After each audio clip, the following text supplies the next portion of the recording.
Good morning. We're live. Good morning. Good morning. Hello, Facebook and YouTube people. Hello. And Instagram. Don't And forget. Instagram. And the gram. Oh, And yeah. Snapchat and TikTok. Yeah. We got Kind of people a on IG now.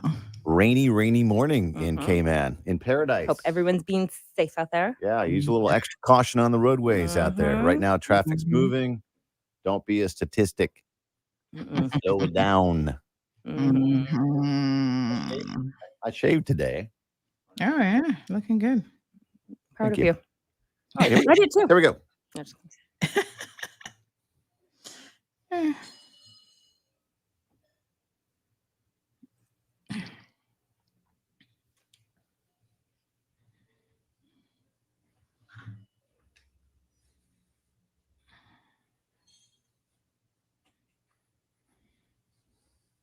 Big news. I have some important news for you. Interesting news. It's Blake and Aaron's Spilling the Tea with Sandy. Cayman's top news headlines of the day from CMR. It is not a Monday. It is a Tuesday Nice. already. Let's get Tuesday headlines from Sandy. Good morning. All right. Good morning, everyone. Happy Tuesday. Okay. So we've got Cayman recording its first murder of 2024. Ooh. Saw that. You could have made it through the What a month. way to kick off the week. I know. I tell you. But anyway, sad news. Travis Alexander Ebanks, 29-year-old man of West Bay, was shot and killed in the early morning hours of January the 21st. So our condolences to his family. The police have confirmed that this is the first murder for the Cayman Islands for 2024. So they are investigating. And as always, if you have anything that can assist them in their investigations, please reach out.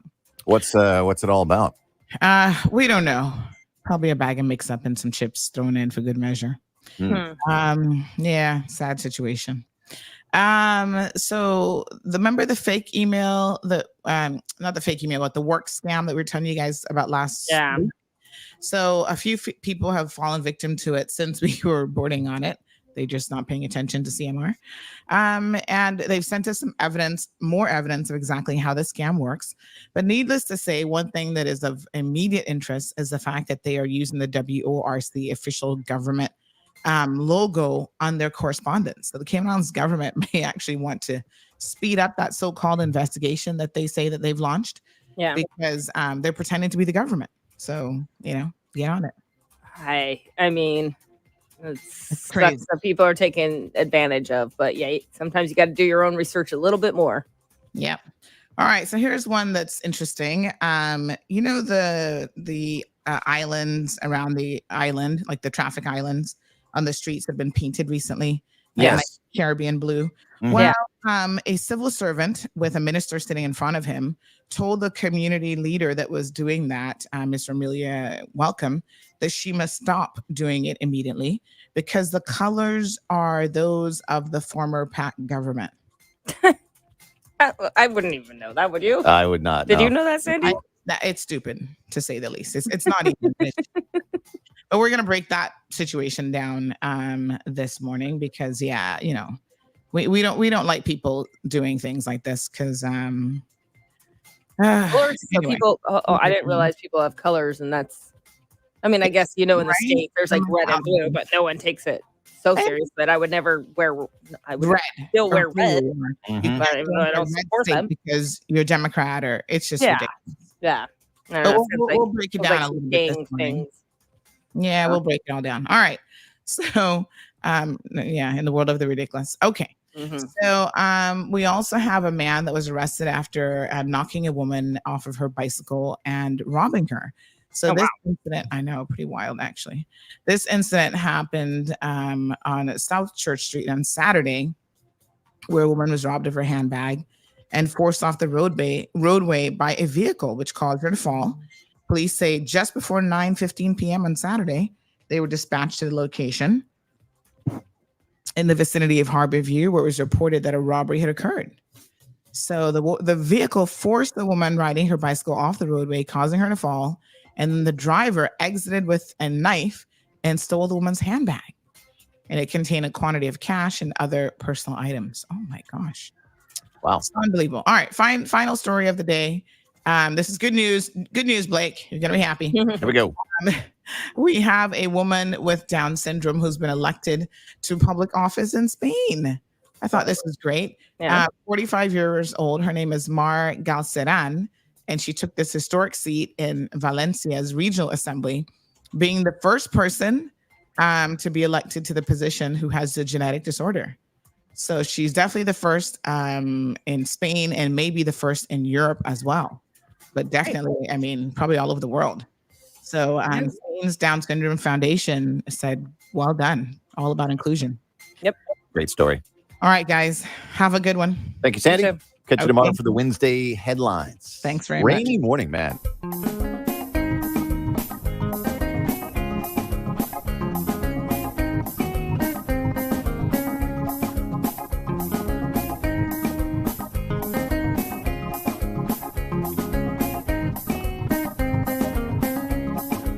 Sandra all the time is here with a cold hard truth.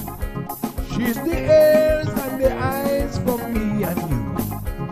Every day, everyone want to hear from Sandra. And every time on the air, she's getting better. Tell your sister, tell your brother, tell your mama. Call Sandra in the morning and in the evening. They always calling Sandra. And when they start fighting, they calling Sandra.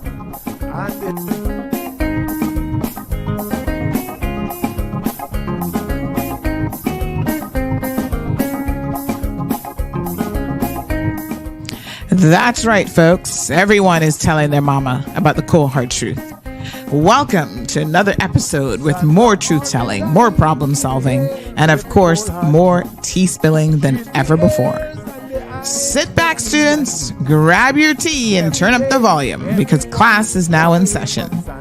Call in at 936-2626 because your voice matters. Share your opinion on issues that matter the most to you. All right, folks. Good morning. Good morning. Happy Tuesday. Yes, it is Tuesday morning. We had a public holiday yesterday. Heroes Day, National Heroes Day. We'll talk about that a little bit this morning as well, but I hope that you guys had a fabulous long holiday weekend. So lots to talk about. Wow, what a weekend. But let's, have a good Caribbean moment saying good morning to everyone. Hope you guys again had a safe and wonderful weekend. I saw one bad accident up Frank Soundway involving 2 vehicles, but I didn't hear of too many others. So maybe it was a relatively quiet weekend in terms of traffic accidents. Not 100% sure, but normally we get quite a few videos and pictures over the weekend, and I only saw the one. So that's a bit of good news. My throat is, Lord, what can I say, folks? Except that it looks like this cold, because again, it seems to just be in my head and my throat, came back for me round 2, I suppose. Ridiculous, trust and believe. But here we are. Yesterday was the worst. Had a really bad sore throat throughout the night, and then woke up barely able to talk. So I got my tea. I got fresh garlic, which I'm going to be swallowing this morning. Oh, Lord, that's a little bit too finely chopped there, Miss Stacy. And a bit too much garlic. So this is one of my home remedies that has worked. Yeah, this is too finely chopped. This is when you're cooking it that you chop it this finely. All right, Miss Stacy, bring me another one, another garlic clove. So what I do is, I don't know if you guys have ever tried this home remedy, but you have to do it as soon as you feel, and I'm actually doing it a bit late, but as soon as you feel like you're catching something, just take garlic cloves, see? But this is too finely chopped. You want to chop them where you can swallow it. So not too fine, but not too big. Obviously, you don't want it to get stuck in your throat. But chop it into little cubes, and then basically you're going to just swallow it with water like you're taking a tablet. So chase it. Don't let it sit in your mouth. Don't be chewing on it. Garlic is it's not the most pleasant thing when it's in its raw form. So swallow it raw, and it's going to help you get rid of whatever little nasty bug you got. So I'll be doing that. And you have to do it as though it's like you're taking a pill. So every 4 to 6 hours, you repeat that, and it will definitely, if you catch it early enough, I feel like it shortens the life of whatever is coming your way. So good morning to Miss Vernita. Good morning to Miss Irvelyn. But you guys know this already. On this program, we don't take a sick day too easily, honey chill. We power through as best as we can.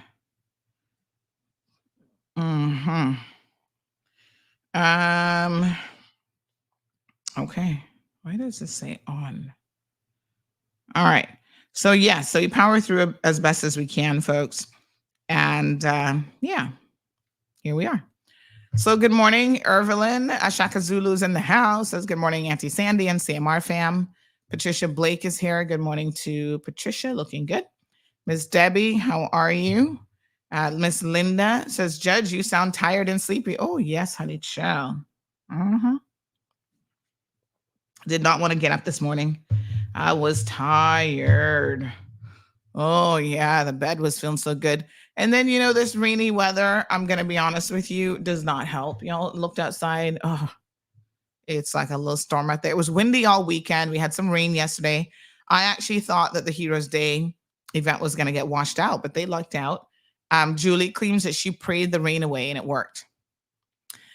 Anywho, so they, you know, they had some rain, and then it was, I don't think it was, the front wasn't exactly over Georgetown, but they got a little bit earlier in the parade. And then, you know, it was just a very, very windy, cool day. You know, not nice enough to put on a little sweater, to be honest, in the evening hours.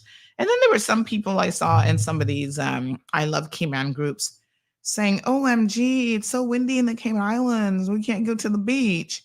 What else is there to do? I was like, what a mess. Good morning, Damaris. But yes, Miss Linda, perfect sleeping weather. Siobhan is here. Miss Barbara. Pat is also with us.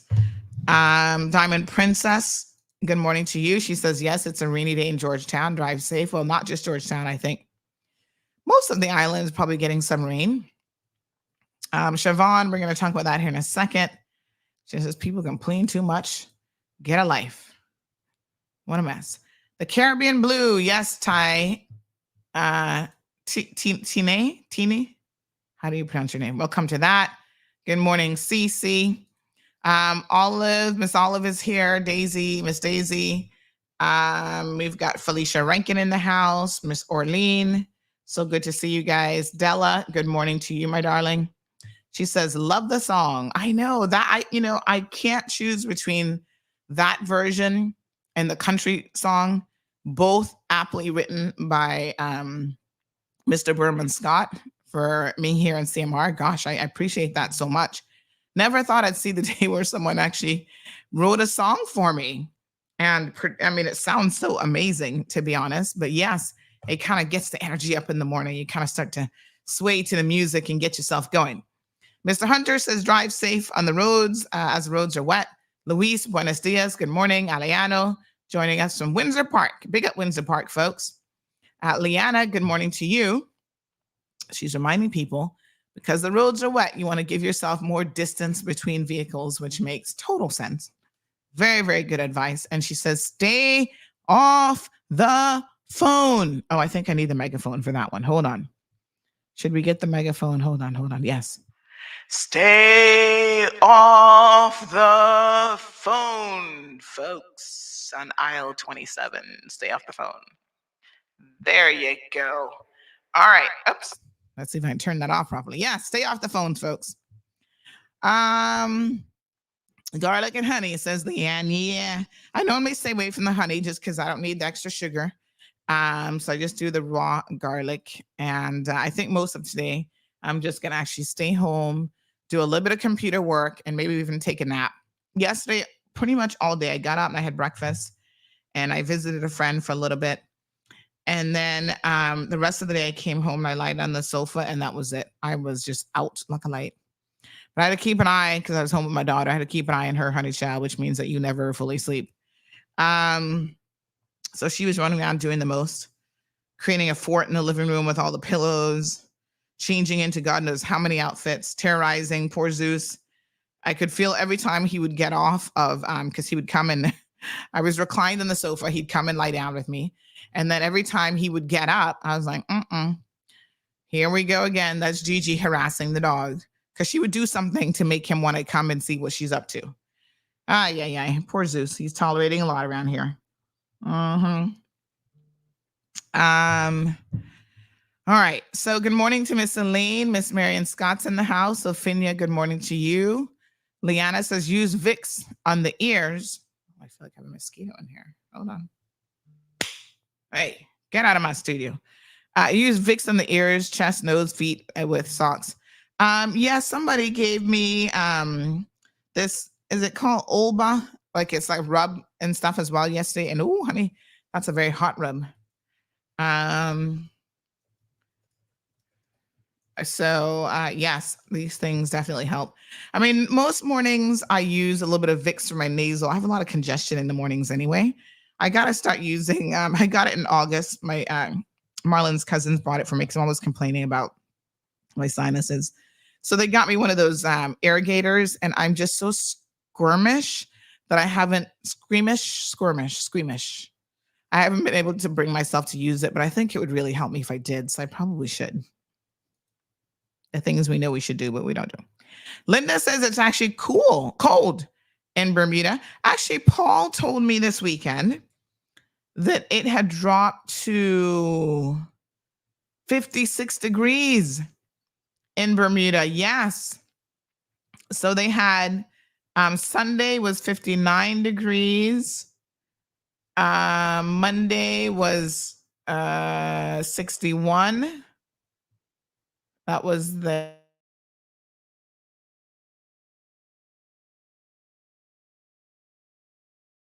on Sunday. And then yesterday was 56, 57 degrees. So very brr weather. And I saw a few people traveling from Cayman to New York. I had a dream about New York last night, about trying to get to New York. Listen to this bizarre dream. My dreams are very, very vivid and detailed. I don't know how many of you have dreams like me, honey child, but I have some interesting dreams. So anyway, I met a certain politician I felt like I was at the airport, but then, now the details are a little bit fuzzy, but somewhere. And she was trying to get feisty with me. And I was going to get feisty right back. And she's like, yeah, well, I'm going to go to New York and you can't even afford to go to New York. I was like, child, please, you must be out of your mind. I was like, I'd buy a ticket and go to New York right now. I don't know why this dream is so random and so weird. So in the dream, I was trying to get a hold of Cayman Airways to get a flight to New York. Like I was going to go that day, which is like so weird. I was like, just grab my suitcase, run home, grab my suitcase. I'm going to go to New York right now. And of course, I could not get a hold of Cayman Airways in a shame. When eventually when I got a hold of them, they're like, oh, Sandy, that flight is completely full. You ain't going nowhere. Put your little suitcase back and go sit your behind down. So it was kind of funny. That was like weird and funny all at the same time. Lots of other details in between. So that's how Heroes ended the movie, in a windy scene. Miss Lilith, good morning. Strong Wilt, good morning to you. Jennifer is in the house. Good morning, Jen. How are you? Oh, she says it's raining in Cayman Brac as well. Sean confirms that. Oh, wow. Morning, Andrea. So all three of our islands probably getting some rain today. Felipe, good morning. Damaris. Actually, somebody sent me this morning let me see what this is. The little weather thing that they're complaining about. They're complaining about, good morning, the national weather, trying to get creative. Look at the symbol for windy. That gave me a headache trying to figure it out. I'm going to say that y'all complain a little bit too much about stuff. Just don't even, you're overthinking it. Like, really? Something like that should not be giving you a headache. If it does, we need to talk, because that really should not be the case. But they have predicted some definite windy weather today. So yes, let's show you the forecast for the next couple days. Good morning to Lavana. Don't forget, Lavana's Kitchen is open back up today. They were closed over the last couple of days. So today's forecast, January the 23rd, windy, 75 for the low and 85 for the high, Fahrenheit, that is. And so afternoon, same thing, basically. Windy going into the evening, same thing, windy. And overnight, exact same thing. So this is your forecast. Lots of wind. Does it say what the chance of rain is? Not on this one. So rough, the waves are rough with a wave height of between 5 to 7 feet, which means you probably want to stay out of the water. Gusts east, the winds are east at 50 to 20 knots. And there is a small craft warning in effect. So it says low level clouds across the Northwest Caribbean. Satellite images so scattered. Yeah. It doesn't say anything about rain here, but I'm guessing we are going to be getting some rain as well. So I would say, stay inside if you can. All right. So good morning to all of our Instagram listeners and followers. Most of them are pretty quiet. Let's see who said good morning over on IG this morning. We had Miss Militant said, long live my brother. Yep. I'm going to talk a little bit about that sad situation. Good morning to Thomas Russell. Anybody else in IG want to do a little shout out this morning? We have also got Job Blessed Child says, morning, Sandy. Morning to all of you. Hope you guys are also having a fantastic morning as well. So Felipe, we've got Sean joining us from Georgetown, Guyana. Good morning, Sean. How are you? Aliano says, all over it's raining. Snuggle up weather, yo. Definitely snuggle up weather if you can. Good morning to Miss Lucille Forbes. She says, a very good morning, Sandy. Busy today. Love you all at home. Garlic is good for many things, but not too much. Watch your pressure. Garlic makes your pressure go up? I have never heard of that before. Does it? Uh-oh. Looks like we lost our connection to the radio. Hold on now. Let me see what's going on here. Uh-oh. No? Oh, that's weird. All right. We got a new person. It's not Chuck anymore in the studio. It's now Dave. Oh, somebody said the radio's on. All right. Radio's good. Thanks for confirming. I just saw this message that said we lost our connection, but seems like it's still good, which is good to know. Okay, we'll have them keep an eye on that. Thank you so much to our radio listeners for confirming we're still good on radio. Miss Darlene McKenzie, good morning to you. Sandra Millwood, good morning. She says cold and windy here in Manchester, Jamaica. Are you guys getting rain as well, or is it just cold and windy? CC says, Sandy, something else. Thank you very much. I don't even know what that was in reference to, but whatever it was in reference to, hallelujah. Praise the Lord.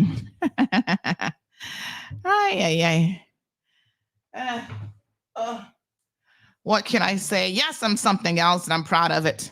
Cha. I chuckled the other day when my daughter's like, why do you say cha? What does that even mean? It's hard to explain certain things, you just know. All right. CC says, yes, it is cool in the countryside. Nice. All right, Miss Deanne, how are you? I still see this mosquito, I think. I think it's a mosquito. Something flying in this office with me. That someone get a slap. Okay. CC, we coming back to you. Debbie's sending out some morning greetings to little Zeus. He's actually in his kennel this morning, behaving himself. Evelyn, good morning to you, my dear. She says it's kind of chilly in the mornings over the weekend here too. Yeah, I don't mind a little chill. This is like her winter. Leanna says, Aunt Sandy, you need a humidifier in your room. Every night, put 1 teaspoon of Vicks or eucalyptus or peppermint oil to help with your congestion. I feel like I have a humidifier. Do I have a humidifier? I think I have one around here somewhere. With those little Vicks, what do you call them? They're like little inserts. But I gotta use it. This is a problem with me. I'm gonna be honest with you guys. I feel like I buy so much stuff. You guys know I'm the queen of Amazon. I buy it, then I don't use it. Sometimes it stays in the box. Now listen, I should be ashamed of myself to tell you all this, but y'all know I believe in telling the truth, even on myself. So, now we're going to be kicking off. We were supposed to do 50 by 50, which was last year. That didn't happen. So, all about, exercising. We're going to get back on the exercise train. Well, let me tell y'all something. I am so ashamed to say that I purchased in October, which means I probably got it maybe late October, right? I purchased a stepper. This is a power stepper, resistance bands, low impact cardio, October. And here we are in January, and it is still in the box. Lord Jesus. Not even unboxed yet. I should be ashamed of myself. But in my mind, it's going to happen. Morning, Johan. All right, let's get this show on the road. Enough with the morning greetings. Morning to everyone. Buenos dias. All right, so listen up. Unfortunately, we had a few deaths over the weekend. And let me, first of all, extend my condolences to all of the families that lost a loved one. We had one that was tragic. We'll talk about that here in a second. I mean, they're all tragic, but obviously when you're young and it's a violent situation, that does take a slightly different toll, I think, on people, right? So let's talk a little bit about everyone who passed away. And if I missed anyone, please forgive me. It's not that I'm doing that intentionally, but gosh, according to my records here, we had 4 people die over the weekend. All right, so the first one, let me just see if I can grab some photos here and some details for you guys. So the first one we've got is Mr. Eddie Solomon. Now, Eddie, I think we might be cousins. He was always messaging me saying, hey, cuz. I was like, hey, cuz. Caymanians related to everybody all at once. So Eddie, I was so sad to hear this, passed away on Saturday. Hold on now. Let me get the facts on each. And I'm going to show you guys this picture. A lot of people don't know Eddie by name, but when they see him, they're like, oh, yeah, I know him. So let me see here now. So yeah, this was so sad. Eddie, man, this is really quite unfortunate, to be honest. So he used to work, I think Eddie worked at the airport. I want to say, I believe it was the airport. So super nice guy. He actually used to be my neighbor when I lived down Rackley Canal. He lived right across the street from me. So poor Eddie. Now I knew that Eddie was a diabetic for many, many years. And in fact, he was on dialysis. His brother works customs, but he also worked, it was either the port or the airport. One of the two. Can't remember now. But he worked, was it airport or port? Somebody says that my camera is blurry. Mm-hmm. So it was the airport, right? I got that right. I thought so. I don't see the blurriness, to be honest, but I don't know. Hold on, let me check. I may have to refresh if that's the case. Hold on one second. Somebody said the camera is like really blurry. Everybody else experiencing this blurry camera syndrome? Hold on. Let's see. Yeah, oh, I see. Yeah, it's when you see that happening, it's not the camera, it's the connection. It's the internet. Because I'm looking at the camera feed and that looks perfectly fine. All right, that means we're gonna have to refresh, which means I'm gonna have to play some music so that we don't lose the radio feed, because otherwise, yeah, it's the internet, which could be the weather that's causing that. So let's listen to a little bit of music while we do just a quick refresh. Accident and Linford Pearson, by the way, that just came in. Okay, 1 second.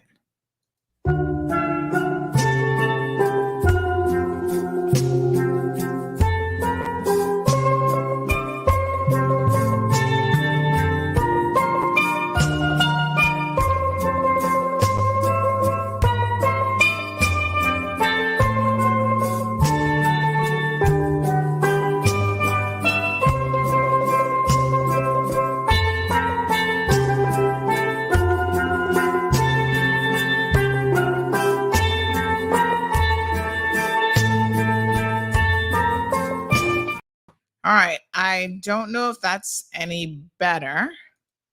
Hopefully that's a little bit better. I'm not sure. But yeah, I think it's better. It looks like it's better. That's internet. And I can't believe that in this day and age, a little bit of weather could impact high-speed internet, especially fiber.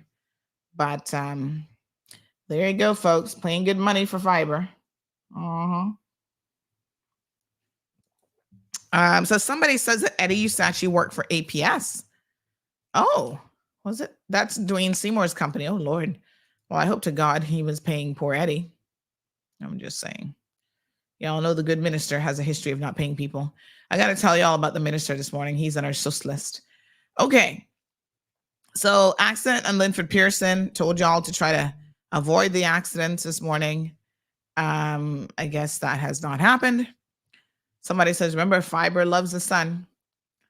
So, yeah, rest in peace, Eddie. So basically, poor Eddie was diabetic. And listen, if you're a diabetic, it takes a toll on you. You increase your chances of dying a lot younger, if you already have diabetes at a young age, but definitely sooner than most people. So it's just a fact of life, unfortunately, that it really takes a toll on your body. And worse yet, if you have to do dialysis, because that's an additional this just a rudimentary definition or explanation of what dialysis is for those of you who may not know. It's basically a process where they take and filter out your blood, like it goes through a machine. So it's an actual procedure, and you have to sit there for hours on end when you do dialysis, where they remove waste products and excess fluid from the blood because the kidneys, again, can't do that properly. And they put it through a machine, it's clean, and then I guess it's injected back in to you. And that process can take a toll on its life. They say on your life, sorry. They say that the average life expectancy for somebody on dialysis is between 5 to 10 years.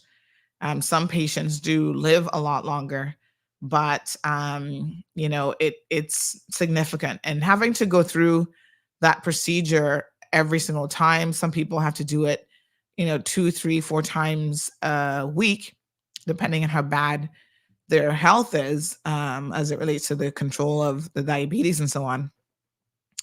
It's just a very, very difficult situation. I've had family members, unfortunately, who've had to do that. So apparently he was having dialysis done, and this happens quite often as well. His heart just basically gave out. So he died right there during the dialysis procedure. And, one of my uncles used to do dialysis, and it was sad because every month it's like, okay, how many dialysis patients died? Like there's so many things that can complicate it. Situations with their port, where they do the dialysis. Sometimes that gets infected. It's just a hot mess. So, folks, we all got to do our best to try to starve off diabetes because, it runs in families. It's, lifestyle, diet, lack of exercise, lots of things can certainly contribute to it. So on Instagram, it's Dana says, "Oh no, I did an internship at the dialysis unit for some time, and he was such a nice man. Condolences to the family." Yeah, he was always checking in on me. Hadn't heard from him since late last year, but he would always check in and say, "Hey, cuz, what's going on? How you doing?" and stuff like that. So I was very, very saddened to hear about Eddie's passing. I tell you. All right. Like I said, we recorded at least 4 deaths over the weekend. Again, kind of shocking, but we also lost another gentleman, which he looks familiar, but I didn't know him personally. This is a Mr. Fred Hay. He passed away on Saturday as well. So I'm hearing that he was at work when this happened. He works for Otis Air, so we'd like to extend our condolences to Mr. Fred's family and his work colleagues and so forth as well. Such a sad situation. I tell you. It's tough. It's tough to lose your loved ones so unexpectedly. So lots of mourning over the weekend, quite frankly. All right, so condolences again to Mr. Fred's family. We also had just yesterday, Mr. Robert Whitaker passed away. Now, many of you will know Mr. Robert for his time at, I want to say, Labor. I think he was director of the Labor Board for some time, and he also more recently was the chairman of the Work Permit Board. Mr. Robert Whitaker passed away as well. So such a sad situation. I think most people might remember Mr. Robert. Let me just show you his photo here this morning. So we also wish to extend our condolences to the family of Mr. Robert as well. But like I said, it's just a tough weekend all around, right? So there's Mr. Robert. Really pleasant gentleman as well. And he also passed away, seems quite unexpectedly also. So we just sad. Yeah. All right. So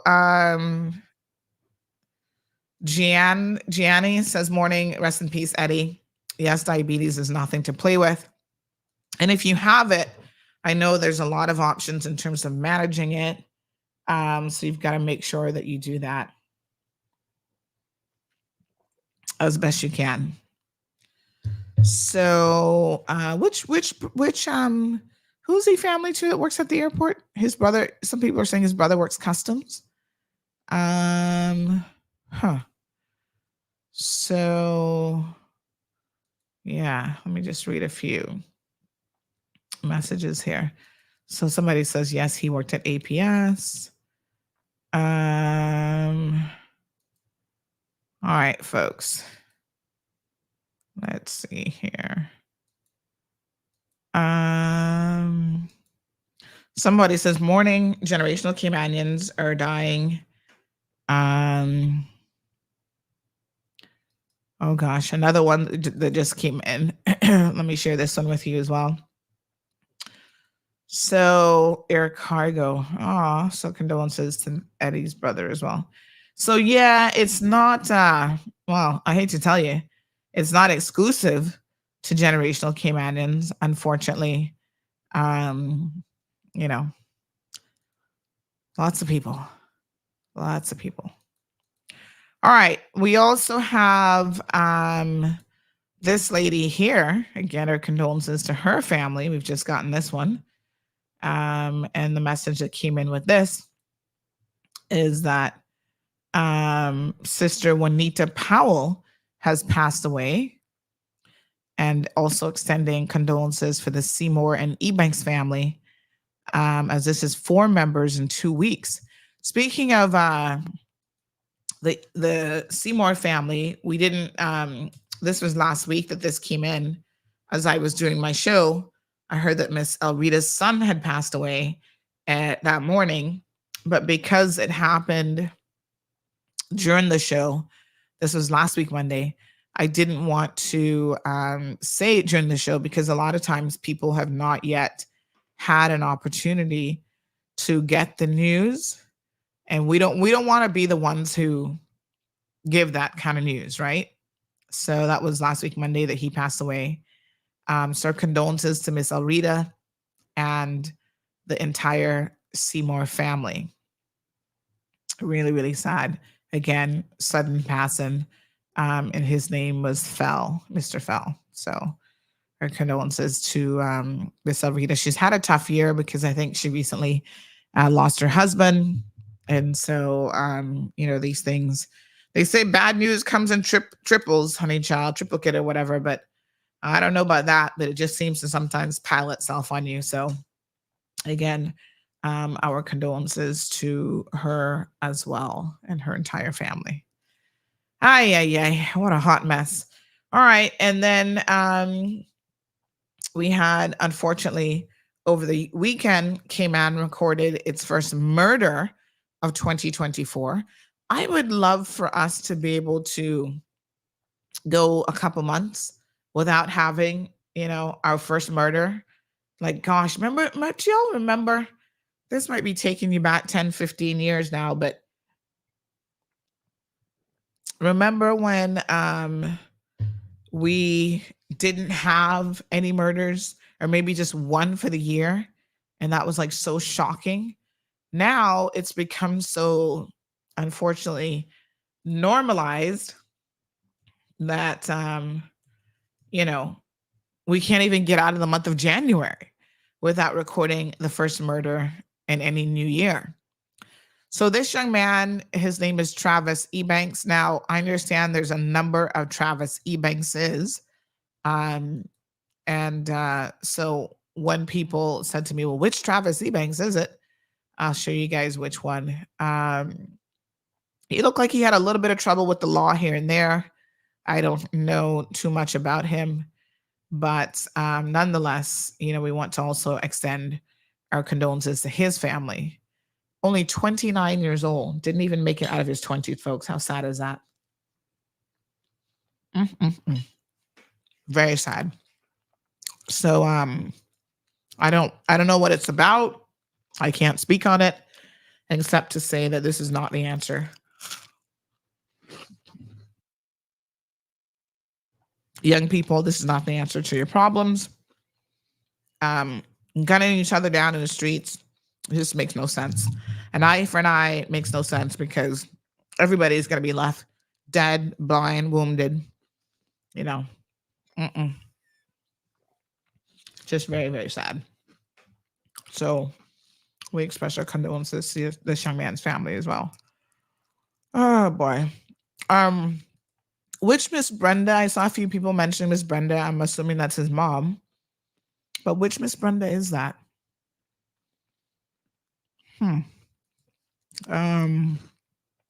Kim, extending her condolences to Robert's family and the rest who lost their loved ones. Vernon Terry says Robert was a coworker of mine at the then labor department in the old tower building. Oh, wow. From way back then. And his passing came as a complete shock to me. Rest in peace, my friend and colleague. Condolences to his entire family. Siobhan and Perla extending condolences as well to everyone. Mr. Amelia, good morning. Also extending condolences. Siobhan says used to be here today and gone tomorrow. But in this day and age, it's here today and gone today. So, yeah, I mean, life being what it is, you just, don't know. So Miss Lucille also extending her condolences to the families and loved ones. Alejandro says the misguided youths, rest in peace, Travis. So 29 is just like, my God, you haven't even had a good chance to do much of anything yet. You know what I'm saying? Oh goodness. So someone said that another brother, she said, good morning, Eddie Thompson is brother to Boosie Solomon down in Rock Hole. Another brother also passed away years ago from the turtle farm. His name was Sherman. George Solomon is another brother that works at customs, and he is married to Jean Solomon. There's another brother that works at customs too. I cannot remember his name. Oh, they seem to like airport jobs. Yes, and his ex-wife, Miss Pat, like I said, they used to live right across the street from me for many, many, many years. I lived across from them. Really nice family. So Eddie is Miss Jean Solomon's brother-in-law. Okay. I tell you, what a thing. Somebody also says that Miss Juanita, she says, morning, cuz.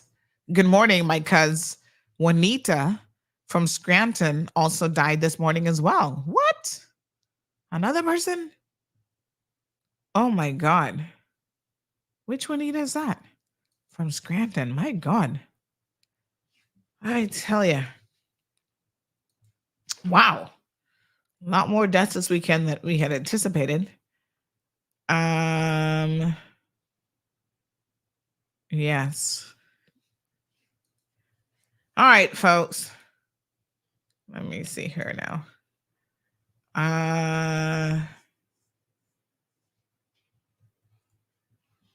Oh, that was the picture that I just showed you. Oh, that Miss Juanita. Sorry. Yes, I just had up her photo. My apologies. I was thinking that she was saying another person. Yes, so that was Miss Juanita just now. This lady here, Miss Juanita. Yes. Oh, that's your cousin. Oh my gosh, I'm so sorry to hear that. What a hot mess. All right, let's move on. Wendell Solomon is his brother, somebody said. Thank you, Ronaldo, for that information. One thing you can count on, boy, Kim Onion's gonna tell you who's who and what's what. So good morning, Christine. All right, so lots of loss on this island this weekend and going into even this week. We just have to try to be supportive of family members who have lost loved ones. You know, unfortunately, we all have to go that path. Some, sooner than later, I suppose, but it's just such an unfortunate thing that we have to deal with it. But there you go. All right. So thank all of you who are sending me bits and pieces of information about who's who and how people are connected. All right, folks. Okay, well, let's go ahead and move on. So over the weekend, couple things that we were having to discuss.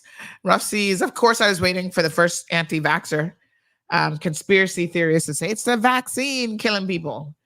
You know what is so funny is once the vaccine came out and people were saying that, we actually had some death records pulled. And in fact, there was a decrease in the number of people dying. I think what happens now is everybody knows when you're dead. I mean, back in the day, I think that the information didn't get out as quickly. And sometimes people died and you honestly didn't even know it if you weren't reading the obituaries in the paper. Now we post stuff on social media. Most people have social media, so the second somebody dies, you know all about it, right? Even when you don't know the person, you get the WhatsApp messages in groups, it's circulated. So I think that it's not necessarily that more people are dying, although we have a larger population, so you would expect more people to be dying as well. But aside from that, I don't think that anything unusual is happening in relation to deaths. It's just that, you kind of know when everybody dies. Our condolences also to the family of the Brooks family. Miss Stephanie Brooks buried her son, Stefan, over the weekend. And I know that was such a tragic and unfortunate situation. Charles said, good morning, Sandy. You soon be made a believer. I sincerely doubt that if the facts don't support it. But we will request death records again to see exactly where we're at for 2023. So as a matter of fact, I'm going to send that request right now to have death records for death recorded numbers for the past, let's do 4 years. Yep. All right. We'll get those numbers again for you. But nothing nefarious is going on. It's just that death has always been with us. Trust and believe. So let's move on. All right. So over the weekend, we were working on a couple different stories for you. One that was published last night is such an unfortunate situation. And I think that it certainly demonstrates that, well, you know, heart attacks is killing people, lifestyle is killing people, but stupidity does not seem to be killing people. I mean, it is just what it is. I cannot believe that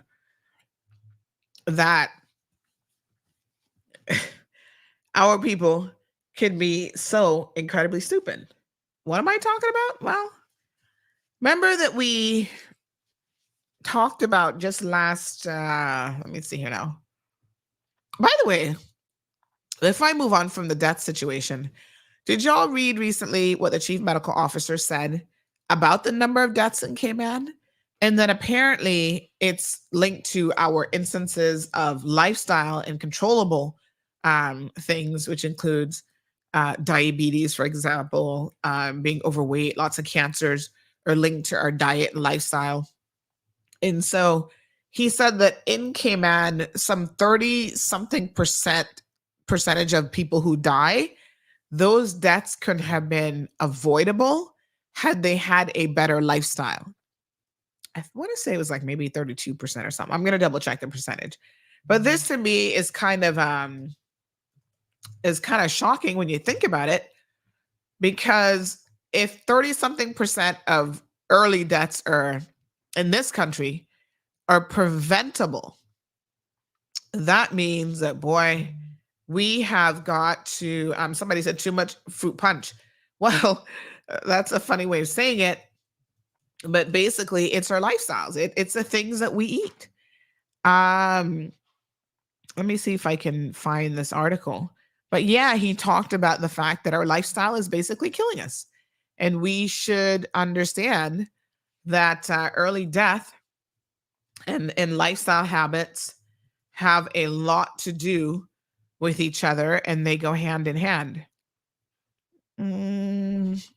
Can somebody send me the link for that? I can't seem to put my hand on it now. Let me see. Health. I think did we do a story on this, Renee? But anyway, this is coming out of the CMO's office.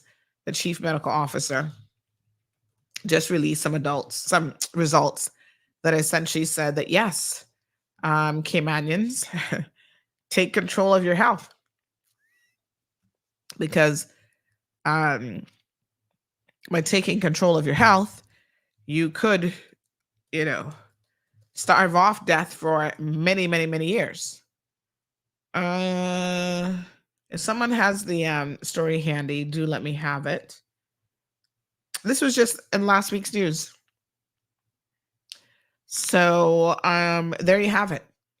I mean, that's a significant number when you think about it. For anything above 30%, that's very, very interesting. I can't put my finger on the article right now, but I'll see if I can grab it for you guys. So some 30% of deaths avoidable. Thank you, Sonia. Let me see here. Yes, primary healthcare director urges intervention to prevent early deaths linked to cardiovascular disease. All of the lifestyle illnesses, cardiovascular disease, diabetes, all of it. definitely related to lifestyle. So I'll see if we can find it. We can pick back up the conversation when I actually find the article.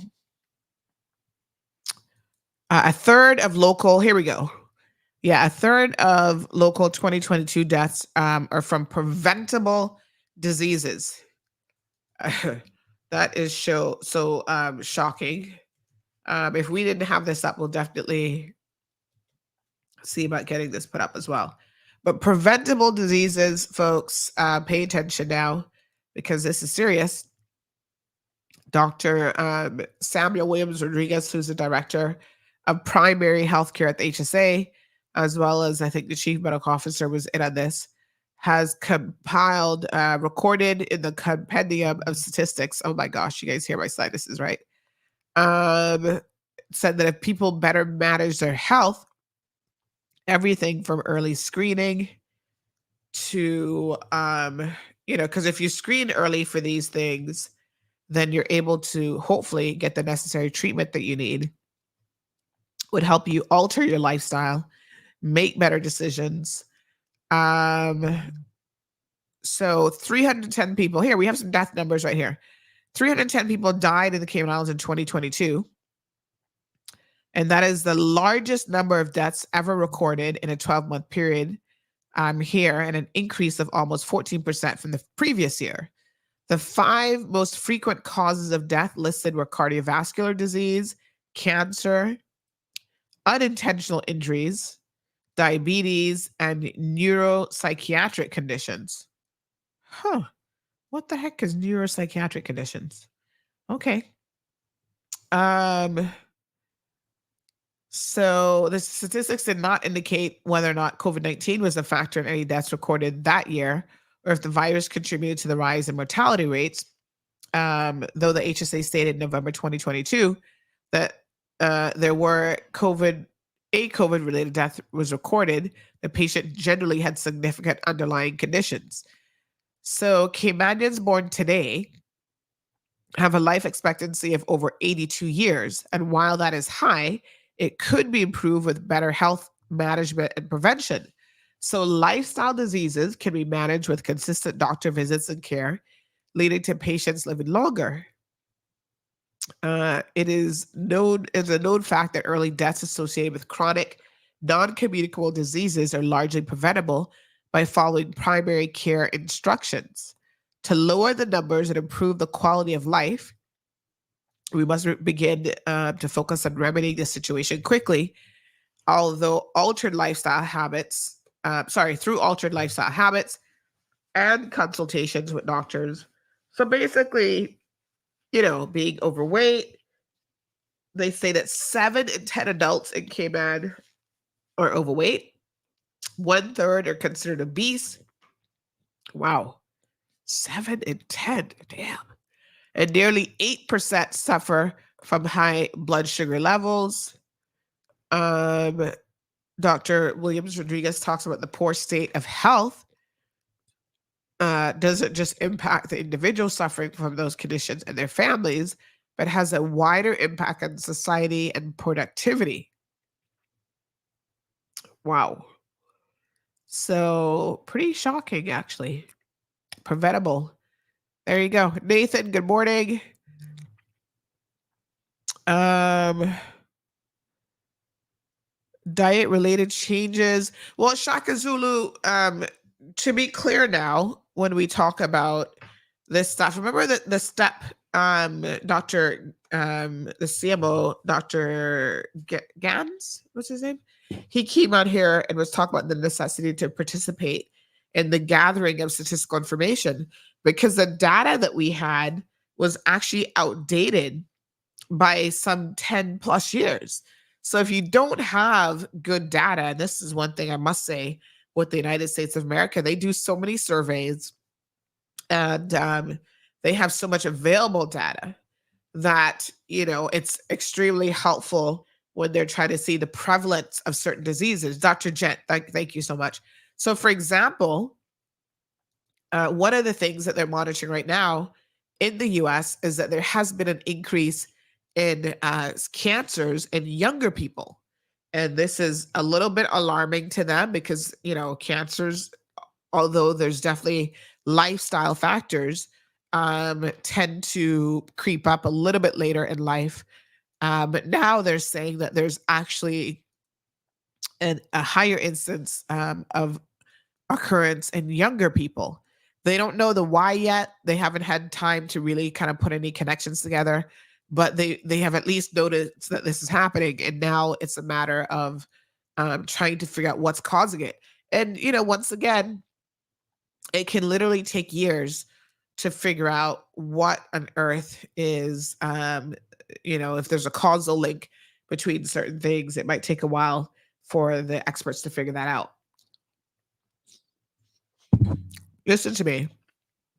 About, oh my gosh, probably like 30 years now. It's been a while. They saw an increase in people.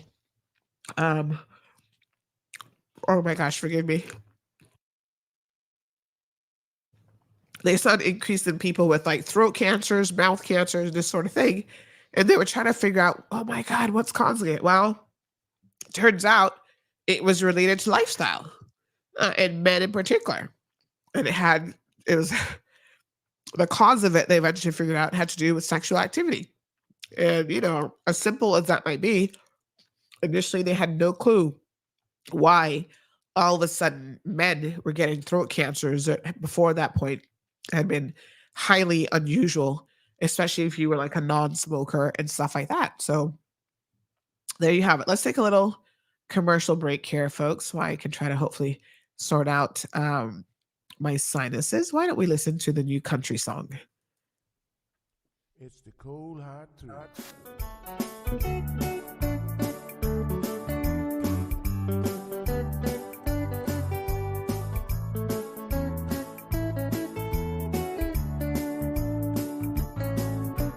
Everyone really want to know what's going on with her show. Just get on the air and you will know it's Sandra. The queen of the mile road is here, helping people from everywhere. Get on the phone and you will hear Sandra.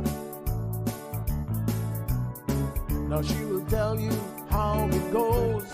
Now don't you ever step on her toes, 'cause you will hear the cold hard truth from Sandra.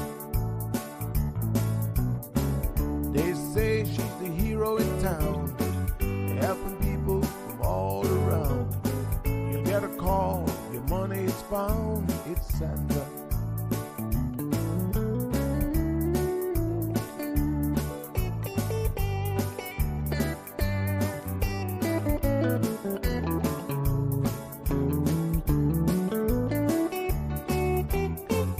Some will call her late at night just to say that there is a fight.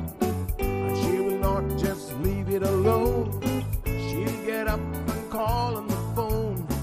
And when politics starts on her show, everyone really wants to know the way that things will really go with Sandra. And some will start to criticize, get on the show and tell pure lies. But someday we'll realize it's Sandra. And when they start to argue again, she'll pull the win. And soon you will be a friend with Sandra. 'Cause every day everyone wanna hear from Sandra. 'Cause every day everyone wanna hear from Sandra. 'Cause every day everyone got to hear from Sandra. 'Cause every day everyone got to hear from Sandra.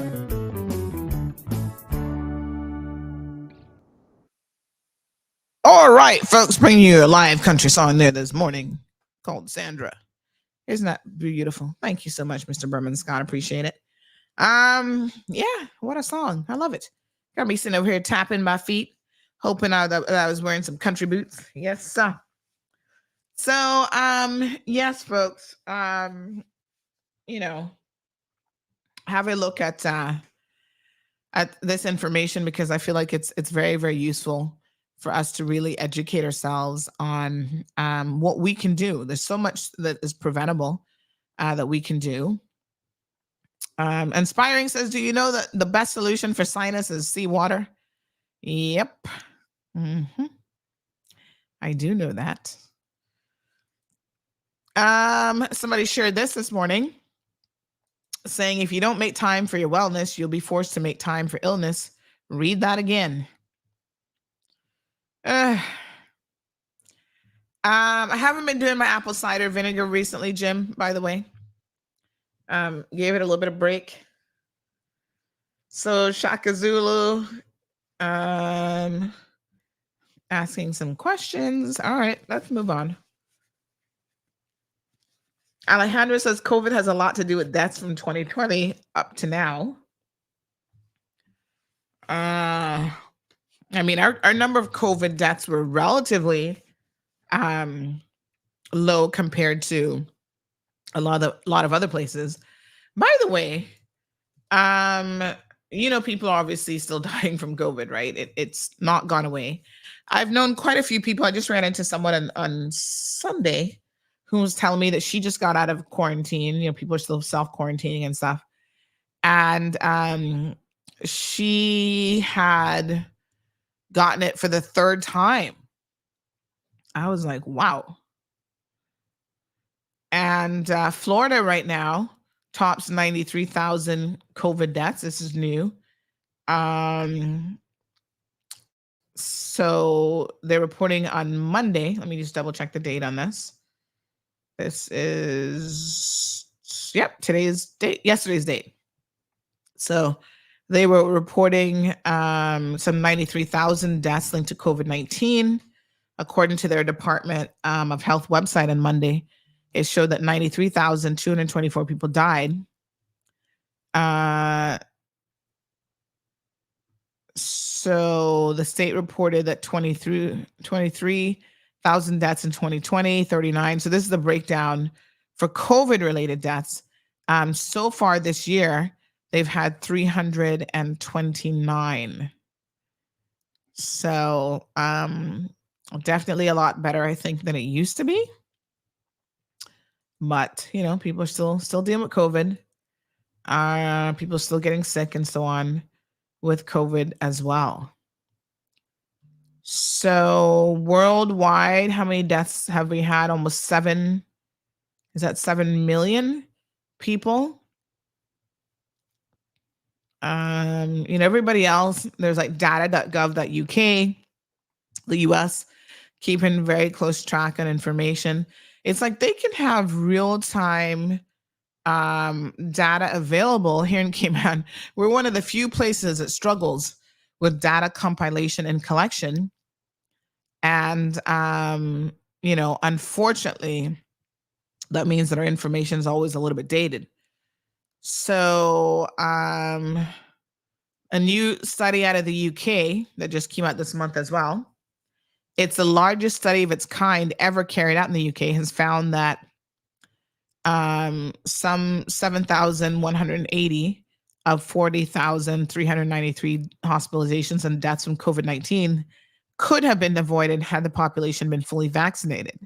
So the landmark study from the Health Data Research UK and the University of Edinburgh looked at the hospitalization and deaths that occurred across the region from England, Scotland, Northern Ireland, and Wales from June the 1st to September 30th, 2022, and found that if there had been more people vaccinated, they could have saved a number of additional lives.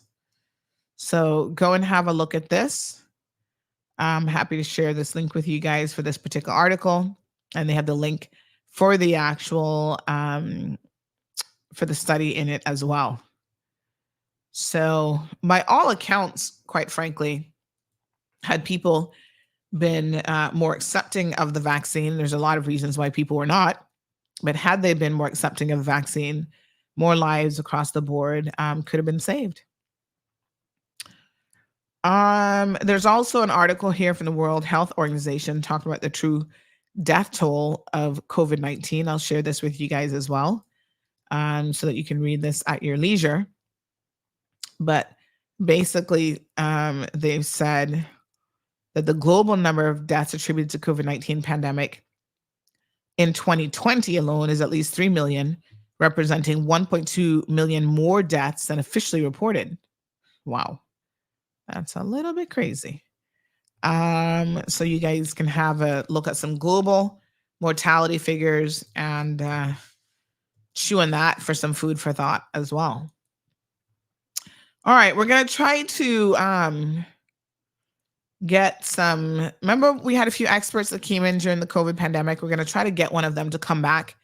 Oh gosh, Kevin, remind me of his name, but we're going to try to get him to come back and sort of give us an update. Remember, folks, that he was actually working on the front line, dealing with people every single day in the emergency rooms and so on, that, he has a very good feel of what has happened with the COVID pandemic since then. Here we are some, years into it. So here's an article dated January 10th that says, why are 1,500 Americans still dying from COVID every single week? Again, it says that some Americans aren't accessing available vaccines and treatments, unfortunately. And so some 1,500 weekly deaths on average are still occurring. Wow, that's pretty crazy. The last 4 weeks of complete data show an average of 1,488 weekly deaths. And that's from December. Huh. So the CDC is still obviously tracking this and other organizations across the world. So that's still lower than the high of 25,974 deaths recorded that same week in January of 2021. So the weekly deaths have definitely gone down, but still 1,500 a week is still nothing to sneeze at, quite literally. Okay, let's move on. So I was saying that, people are dying, all sorts of stuff is killing us, but I remain shocked and surprised that stupidity, I don't know, stupidity isn't killing anybody, I guess. I mean, it might be, I'm not too sure, but it seems there a lot of our people here suffer from some sort of a stupidity diagnosis. Oh my gosh. What am I talking about? Well, let's talk about what went down with Miss Amelia Welcome and her community group, Cayman Kindness. What is it called? Cayman Kindness Action Committee. This is a community group. Miss Amelia and some other folks there in Windsor Park are part of this. They have been working on a number of different community initiatives. And one of the things that they did is Miss Amelia approached, I think it was initially sometime last year, she approached Mr. Edward over at NRA, Mr. Edward Howard, about trying to get our roads looking a little bit better. In fact, she thought one way that we could do it was to spruce up the place with a little bit of fresh paint. We talked about this a couple weeks ago. And by all accounts, the majority of people were like, hey, I like the color. It's a good initiative. She had a number of different organizations and groups, the Boys to Men group, for example, working alongside. They came out one weekend, I think, and were helping to, I'll show you guys some pictures here. They were helping to paint the little areas as well, right? So mostly the islands were the areas that were being painted. So anyway, she was chugging along. To be clear, she had sought permission from the NRA. Not only did she seek permission to actually do the painting, but she also sought permission for the color. And so imagine her shock and surprise when last week she was called into a very unusual meeting and then told by civil servant she could no longer do the painting. And more importantly, the reason why is the most bizarre thing that I've heard in a good minute. So let's look at the evidence before us, folks. So in case you don't remember, here's some of the young boys to men group with Pastor Murray out there working hard, painting. So they were doing yellow and like this teal kind of blue. Initially some of you are like, oh, I don't know about the blue. Some people said, oh, it looks like Barbados colors. Everybody's like, listen, it's Caribbean blue. Like the blue of the ocean is obviously, it changes depending on where you are in the ocean. But, it's a Caribbean blue. So, if you're thinking too much about the color, you probably have nothing else to do. And that might be a problem. So anyway, we carry on. The painting started. I think she started the first one in December, about a month ago. And she has been busy painting some 19 of these different locations. Now, here's the crazy thing about it. We've seen all of the evidence of the emails and everything in circulation. And she even sent a photo of it was like what would you call it? Like a markup photo, computer generated photo of what it would look like, So she went and picked out the paint sample from A.L. Thompson's, showed them the actual computer generated rendition of exactly what it would look like. And so that was sent to the necessary parties, Mr. Howard, and he signed off on it. And I have the email correspondence here saying, thumbs up, that looks good. And in fact, what he said exactly was noted and approved as discussed, yellow base with blue/green top. Yeah, okay. So this was the sample that was sent by email. That was just a screenshot that somebody took out the phone, but obviously it would have looked pretty close to this. And when you paint it, when it dries, it's a slightly different color. Well, she got called into a meeting last week. Now, the whole thing sounds very, very bizarre. I got to tell you, it sounds a little bit like a bit of a setup, if I'm going to be honest with you. So she got a phone call from Strandbotten saying that the Minister of Tourism was requesting a meeting. Okay. On Wednesday of last week. That phone call came in Monday. They didn't indicate to her what the meeting was about. So I guess she thought about it and decided to call them back and then said, by the way, what is this meeting about? Well, they said to her two things. We want to discuss, she'd asked for a $5,000 beautification grant. And so they wanted to talk to her about that. And then she's got a seniors trip that's coming up because her action committee does a lot with seniors in the community there in Windsor Park. And so she wanted to inquire, they want to update her on the request to assist with the Panama trip, right? Okay, all right, no problem. So she goes in on Wednesday, and when she gets there, before the meeting even gets started, the Minister of Tourism and Port, that's the Honorable Kenneth Bryan, says to her, and in his office now, her and Strandbotten says, oh, just a second, I'll be right back. So he leaves the meeting, and then he brings in Tristan,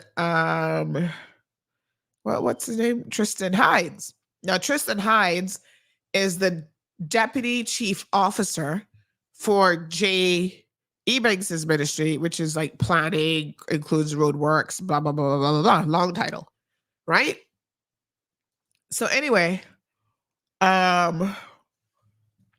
brings him in, and then the conversation switches from it hadn't even started yet, about the two things that she was really there for, to, oh, who gave you permission to paint the roadways?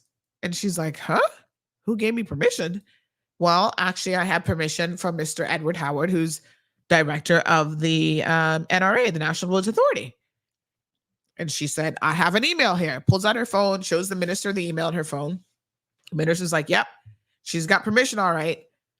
And then he proceeds to hand the phone to Tristan. Tristan's like, oh, no, I believe you, minister. If you said she has permission, I believe you. Well, yeah, okay. Give me one quick second, folks.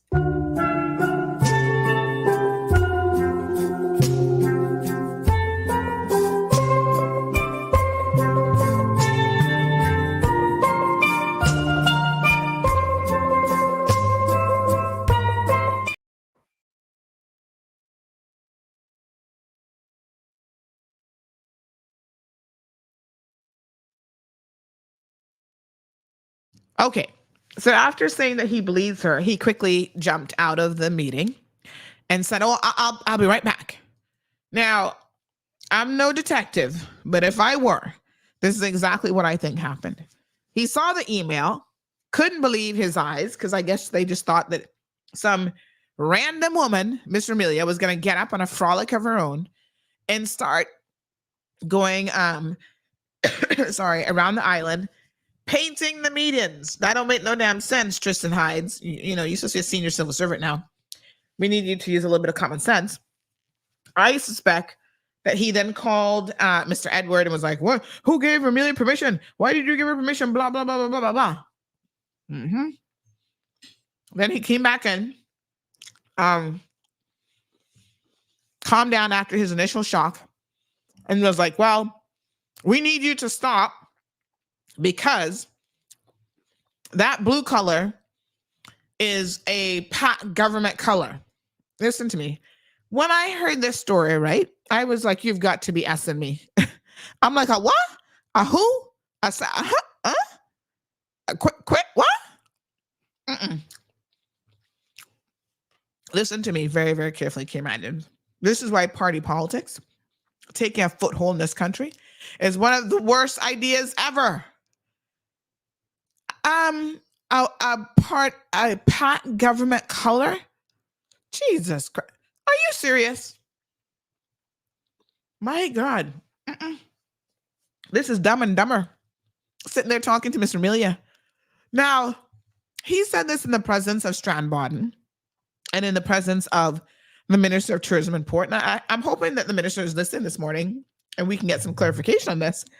Because if a civil servant, right, I'm a minister who used to be part of the PAC government, if a civil servant says something so utterly ridiculous, keep in mind now that civil servants are not supposed to be getting involved in party politics or anything like that, not at all. So if a civil servant said that and the minister is sitting there, don't you think that it is the minister's responsibility to say, hold on a second now, that's not an appropriate comment to make. You civil servants are not supposed to be getting involved in party politics, whether color is, too close to party. I'm just sitting here shaking my head going, this has got to be one of the stupidest things I've heard in a really, really long time. But you see, this is what party politics is all about. Dividing people along the lines of stupidity. Well, you can't wear red because all of a sudden that's a PPM color. You noticed them yesterday at the Heroes Day wearing their red ties. You know, it's just ridiculous. This is when I talk about garrison style politics. This is exactly what I'm talking about. You know, we start hanging up things on the flag poles. Oh, you're now in a red section. This is controlled by the PPM. This is red. You can't walk through this section during election time because you might get shot or robbed or whatever just because you're not red or you're not wearing red. You accidentally wore blue to work, or it is stupid as stupid comes. So a civil servant, a head person in the department, right? Deputy chief officer is sitting there telling Romelia with a straight face that she cannot use this color because this color is a little bit, it is PAC government colors is exactly what he said. Now, I must be colorblind first and foremost because I don't even see that is the same color. Anybody else see it? Or is it just me? Do I need new glasses or what? Because they are in the same family of colors, but it's not the same color, right? That and this is not the same color. This is actually more of a teal color. And these colors here are more like dark blue and maybe an aqua blue. Like, I don't even know what that lower color is, but all of them are in the bluish green family of colors. Yeah, so I don't know at A.L. Thompson's exactly what the color is called, but one thing I do know, I can tell you without fear of contradiction, is the color doesn't say on the little color card, Pat government. That I feel confident in saying. It's just like, I feel like this is the kind of stuff now that the head of the civil service needs to investigate. Why is Tristan Hydes saying something like this? And I believe that Mr. Amelia should be lodging a complaint against Mr. Tristan Hydes, like a formal complaint. As a matter of fact, is Mr. Franz Manderson back at work yet? Let's give him a call today. Because this is a level of stupidity that if we tolerate it in this country with something like this, where does it end? Do you show up to work now wearing a color that, oh, well, you must support the Pat government because you wore that blue to work today. So you can't come back wearing that color again, or we're going to fire you, or, you know, where does this stupidity end? That's what I need to know. This is the start of it. I can't believe that he actually allowed this to come out of his mouth. I cannot believe that he said it in front of a minister, a government minister, and the government minister would not, you know, take any corrective step. He said it in front of a chief officer, Mr. Strandbaden, who's been chief officer of tourism and ports for a really, really long time. And so Mr. Strand likewise sat there and said nothing about this absolutely ridiculous and ludicrous reason as to why this color could not be used. I don't even know if that's the truth, right? I just know that it would be an extremely stupid reason to halt and to stop this woman from painting the roadway. Wow. We've gone down a whole new path of stupid. So let me ask Mr. Franz Manderson here today if he would be willing to investigate and look into this, because I think this civil servant needs to be reprimanded. Now, somebody could have been using him, but if he's stupid enough to sit there and let somebody use him, oh well. That's on him.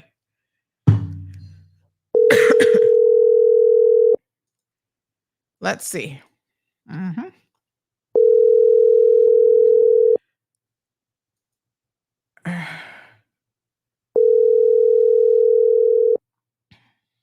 Is Mr. France back in the office? So what is the process then for who is his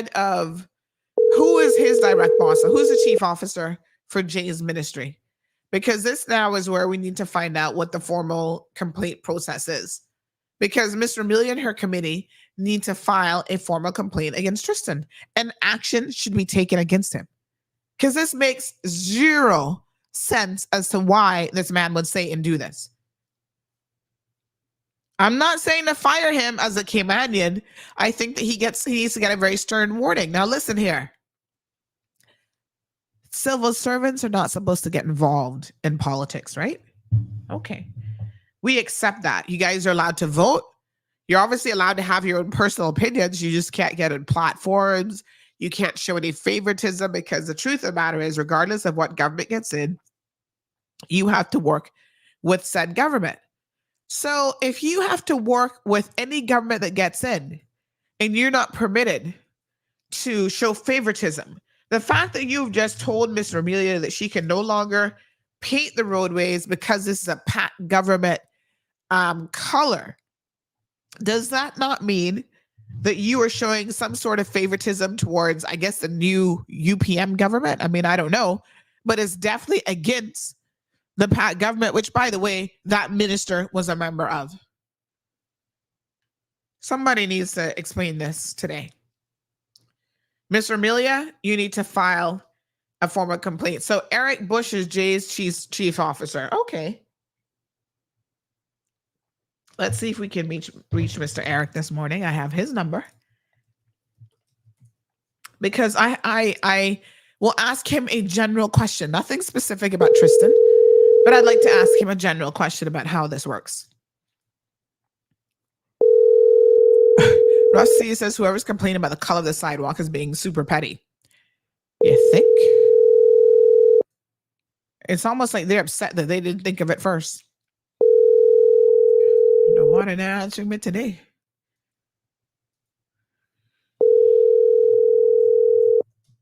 All right. Well, then no answer. So Miss Amelia, I'm going to suggest that you actually file a formal complaint with the Ombudsman's office, first and foremost, and then with Chief Officer Eric Bush about Mr. Tristan. Because at the very minimum, somebody needs to have a conversation with Tristan. Now, like I said, I suspect, and this is just me being suspicious, that this whole thing was a setup. Tristan did not come up with this on his own. I don't think that he could have, to be honest, the way that the civil service works. He would have ran this by somebody in a position of power. Somebody meaning a minister. And that minister either brought the situation to Tristan's attention, or if Tristan brought it to their attention and they would have given the okay to say, okay, yeah, go speak to Amelia about this. Either way, this situation should have never occurred. You mean you couldn't even get more creative? Liana says Cayman is facing bigger problems and fighting over some color. So imagine the stupidity now, right? Look at where they've gone with this. So anyway, they tell her to stop painting right away. However, hear this now. We're going to leave. You know, sometimes something is stupid, and then there's like another level of stupid. We're going to take it to the next level. The intention is we're going to leave all the ones that she's painted. And then when they're worn out, which could be another 10 years, because God knows they've been like that for donkey years and nobody ever painted them. So Mr. Amelia and her group decided to paint them. They're looking good. Everybody in the community is like, wow, these are starting to look really, really nice. Or visitors, everybody likes it. They're going to leave them there, but then choose another color, something like a gray color or yellow, to paint the whole thing yellow, right? And they're going to paint the remaining ones. And they even went as far as saying, oh, don't worry about it. You're not going to have to go on begging anybody from donations or whatever. We're actually going to supply you with all of the materials to get it done. Lord Jesus, please take the wheel. This is what they said. And she's like, what? Keep in mind that Miss Amelia also wears dual hats because she also sits on the beautification committee. So now they risk frustrating this, member of the community who's trying to do something good. Not only do they risk frustrating her in relation to that particular thing, but she's like, what's the point of me even being on the beautification committee when we're not even trying to beautify this island? So they risk her now resigning from the beautification committee as well. Wow. And y'all wonder why decent, decent members of the community, my apologies, are not interested in having to deal with this type of a situation. I mean, do you have to really wonder why? This is a perfect example of why people just can't be bothered. They can't be bothered with the stupidity of dealing with people in situations like this. So I think Miss Amelia has done most of Georgetown. She was starting to move into West Bay. And I think she'd done like 2 or 3 in the district of West Bay. All right, so let me hear your thoughts on this. We do have a poll up as well. So let me pull up the poll. By all means, go and vote in the poll today. And the poll question, simply enough, is do you think that the government should stop the painting of these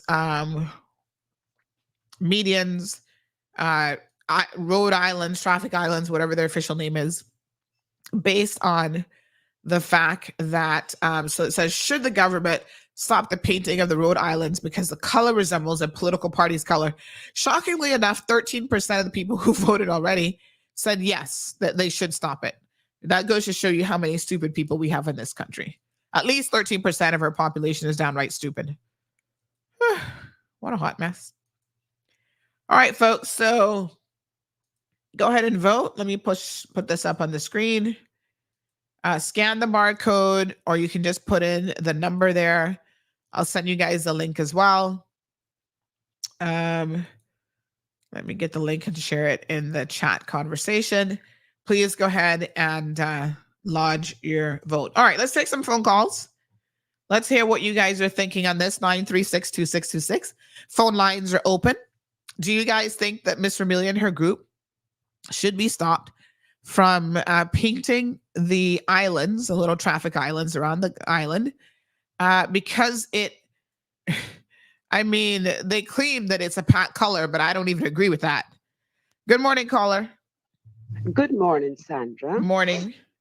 I hear you have my sniffles. Oh my gosh, again.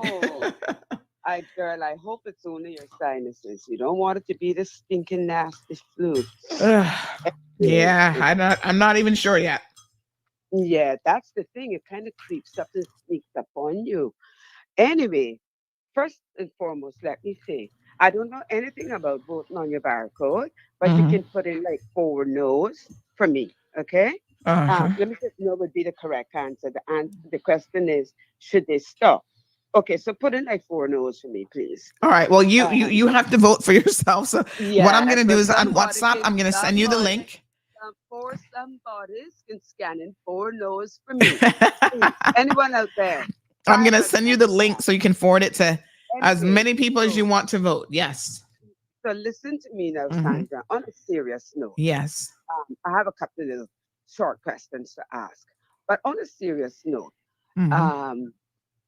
isn't this color, the blue I'm speaking about, isn't that the same shade of blue that they use to paint the handicap parking spots and those handicap blocks? I don't honestly know about the shade of blue, but they are a blue. All right, maybe I should ask the question slightly different first.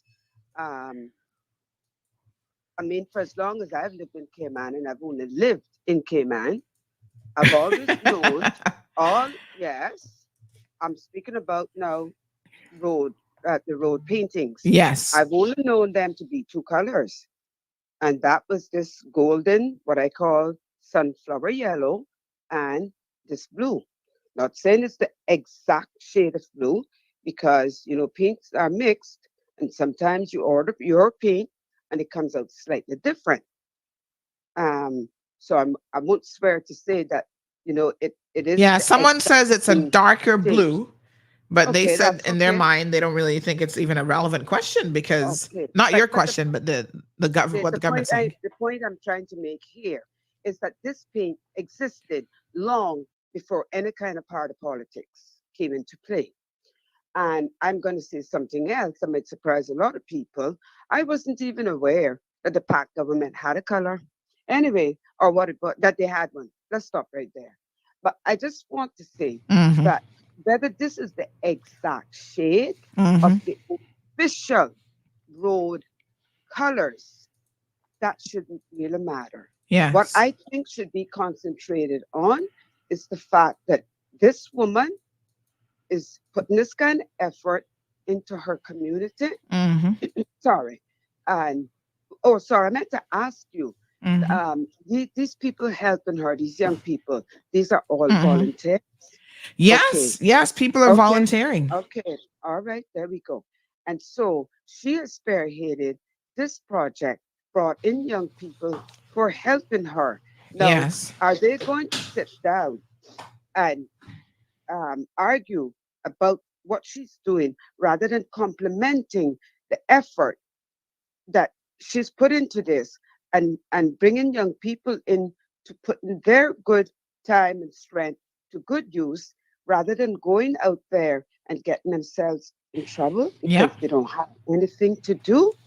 I mean, when you say Corin to give her a check, I thought you were going to say Corin gave her a check that she could give these young people something, you know?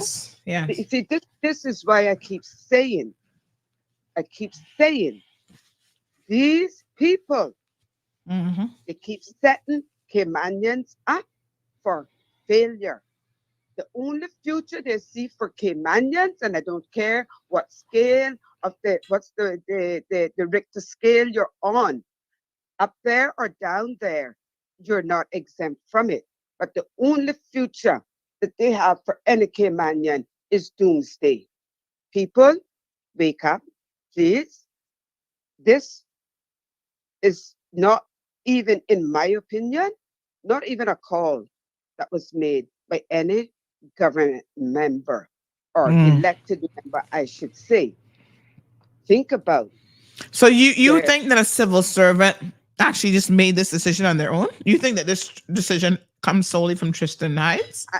I just told you I don't think it was made by even any elected member. Okay? So who would have made it, you think? We know already who this offends. And I'm going to leave it there. Okay? Now, let me just say, I hope to God, I don't see any gray paint anywhere on the roads. I just hope I don't see gray paint. Now, if we can talk about which islands it reminds you of and so, well, then let us be very, very careful that we don't want red either. We don't want green. Because our colors are red, white, and blue.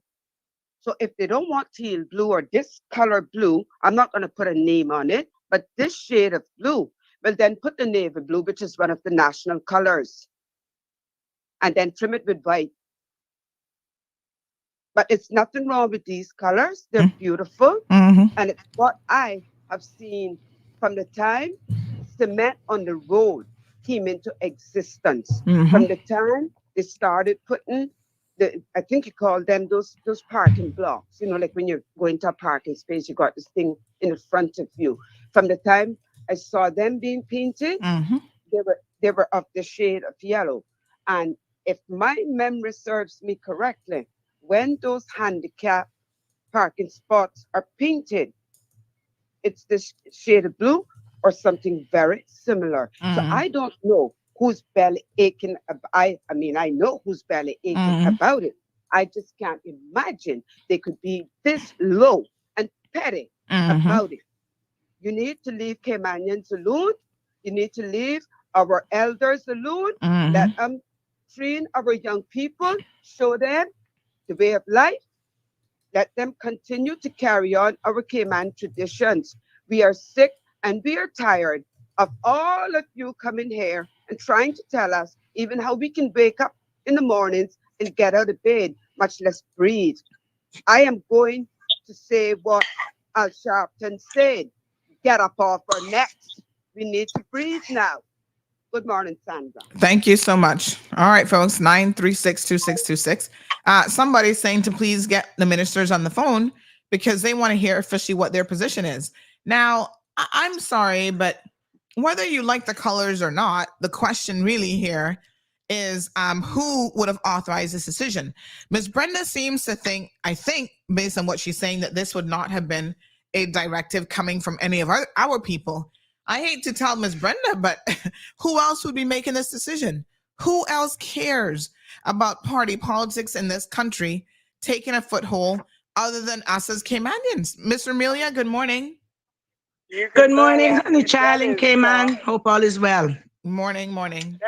Let me give a little clarity. Some more. Yeah, let me give some more clarity. Folks, that when you call in, you got to turn down your radio.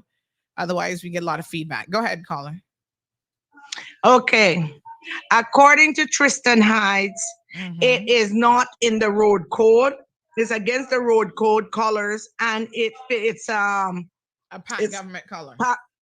Government color. And after I explained to him the amount of people who came on board and purchased paint. It's clear that the way that people are loving it, it clearly states that, I mean, people are happy to see that Cayman is being uplifted. And here, well, we can do a great color. I told him straight up, I said, a great color. I ain't looking to downgrade Cayman. I'm looking to upgrade Cayman. I don't want Cayman looking like no graveyard. So if it's going to be a great color, he going to do it himself. But what got me stunned is why I was called into a meeting and then bombarded with Tristan into our meeting. That tells me that this was some plot. That tells me that minister is not happy with what I'm doing. And it's like I told minister, I said, minister, you know that Romelia don't play them kind of games. You know, Cayman Action Committee is not politically driven.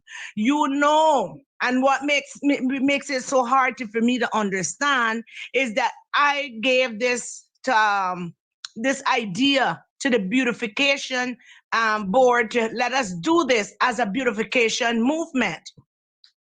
Oh, you got to get 3 quotes. I don't know how much paint I'm going to need. Why didn't they suggest, okay, let us buy you a certain amount of paint, and then whenever you need more, we will continue purchasing. But that's just how they does things. If it's not their idea, it's not a good idea, or just put you through so much hassling and red tape to get this done. And I even went as far as to say, if BTF didn't move on it, I was going to do it as a Cayman Action Committee initiative. And what I was told was, you bitch. And I said, excuse me. And the young lady apologized. She apologized deeply. She really did. I accepted. But it still never came across to do anything about it, and I did it as a Cayman initiative. I think the real problem here is that because it was not a BTF initiative, why this is coming about. Number one, why you gonna call me in for a meeting with you and then bring in Tristan Hyde to address me with this first and foremost? Why? That goes to tell me you're not a happy camper, because then it was not on the agenda for a meeting. So I did give the BTF a first preference. You felt like that was not an ad hoc situation, that was planned when it was. Yeah. Of course it was, because when anybody's having a meeting, they have an agenda and they go according to the agenda. Right. It's a different story. Something that even went as far as I'm sorry, this came up, and one of our co-workers wanted to ask you a question regarding what you're doing, and will you accept it into the meeting? Nothing of a sort. Nothing of a sort. So basically what you're saying is the minister said, hold on one second, didn't tell you that he was going for Tristan, but came back and returned with Tristan.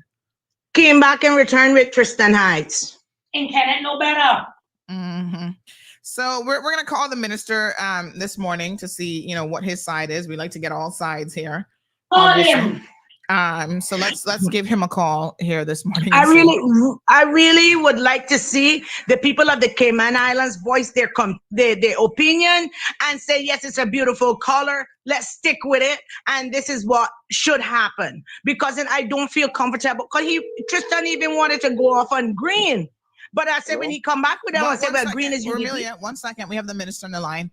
Good morning, Minister Brian. Good morning, Sandra. How are you doing? I'm okay. Good. So we have Miss Romelia here on the phone with us this morning, and she's levying some criticisms against what happened in last week, Wednesday's meeting, with you being in attendance regarding the painting of these islands, the little traffic islands. Can you tell us sort of what transpired? Because she's saying that it was a bit strange, in her opinion, how you left the meeting and brought back Tristan without even telling her really that that's what was going to go on. She feels ambushed. Can you explain to us exactly what happened? We like to get all sides of the story. Well, good morning to you, Sandra. Morning, sir. I'm sorry. Am I on live on? Yes, radio? sir. Yes, I thought that was a foregone conclusion between 7:30 and 10:30, but yes, you are. No, it's not a foregone conclusion. We've had this conversation before. Well, that's why I thought it was a foregone conclusion. Audience, by no means am I. No. You know that this is illegal. Call people and put them on the air without permission. I've told you that before. I don't appreciate it, but that's all the same. I'm not running away from anything, so we can happily talk about it. But you need to, by law, tell people that you're going to put them on the air. What law says that, Kenneth? Okay, all right. Let's leave that alone for now. Yeah, we can leave it alone because there's no such law that says that. But once again, every time I call you between 7:30 and 10:30, when it's not a public holiday, you know I'm calling you on air. You know I'm not doing nothing else. I'm not calling you to have a chit chat about anything else. All right. So the Cayman Listen public is here. So let's talk about whatever it is the issue was you were talking about. Please, yes. Let's talk about that. All right. What were you saying now? Because I don't know. I have no idea what you're talking about right now. So last week, Ms. Amelia, welcome from the Cairn Islands Action Kind Committee, had a meeting with you and Mr. Tristan Bodden. She says that during that meeting, you got up and said that you'd be right back. And then you brought Mr. Strandbodden and yourself. She was told that the subject matter of the meeting would be about a grant that she had requested for a beautification project, and then also some funding to take her seniors to Panama. She said before the meeting really got started, you stood up and you said you'll be right back, and then you brought in Mr. Tristan Hydes with you, who then started a conversation about the color, whether or not she had gotten approval to paint these medians on the roadways, who gave her permission, and then told her to stop because the color was a PAT government color. Does that ring a bell? Yes, we had a meeting about that. Okay. Is there something? Hold on, but I think I had heard that Ms. Romelia is online. Yeah, she's here. Listening. Good morning, Romelia. Is there an issue that I'm unaware of? You'd like to ask Mr. Amelia if there's an issue? Yeah, because I'm kind of surprised Mr. Amelia, on what's happening. Can you hear me? I think she's muted herself. But Mr. Amelia, he's asking what the issue is. Mr. Amelia, I think you need to unmute yourself. She's got herself muted. There we go. The issue is that I was called in for a meeting under two grounds, because I specifically called back and asked Strand Bodden, what is the reason for the meeting? And because he said it was for the 5,000 that I requested for the BTF members and my Panama trip with our seniors. I said, correct. I thought about it. I says, well, I applied for each district. I confirmed 3 district accounts. Why is it that it's only me one coming in? Because I'm the one requested it. Okay, no problem. Once I got there, this is what I was faced with. Tristan Hydes questioning about what I did and who gave me approval to do it. White, that color, because it's not road code and because it represents the previous government.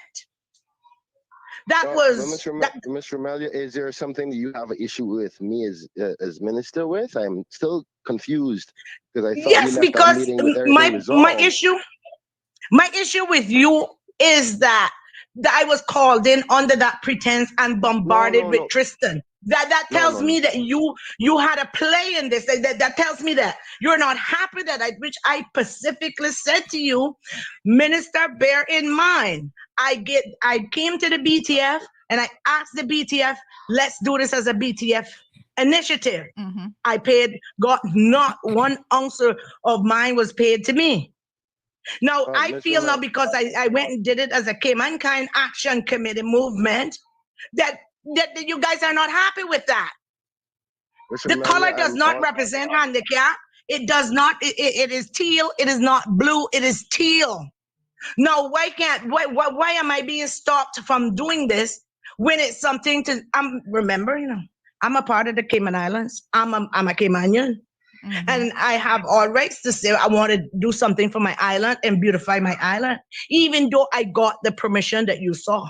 Mm. I mean, you understand? Minister, why? What is the ego here? Hold on. One second, Mr. Amelia. If you guys want me to speak, or if you just ask me to come on the phone so you can rant at me, then that's fine. No. I understand by all means. But I'm really disappointed, Romelia, this morning, because I was on your side when you came into the meeting, right?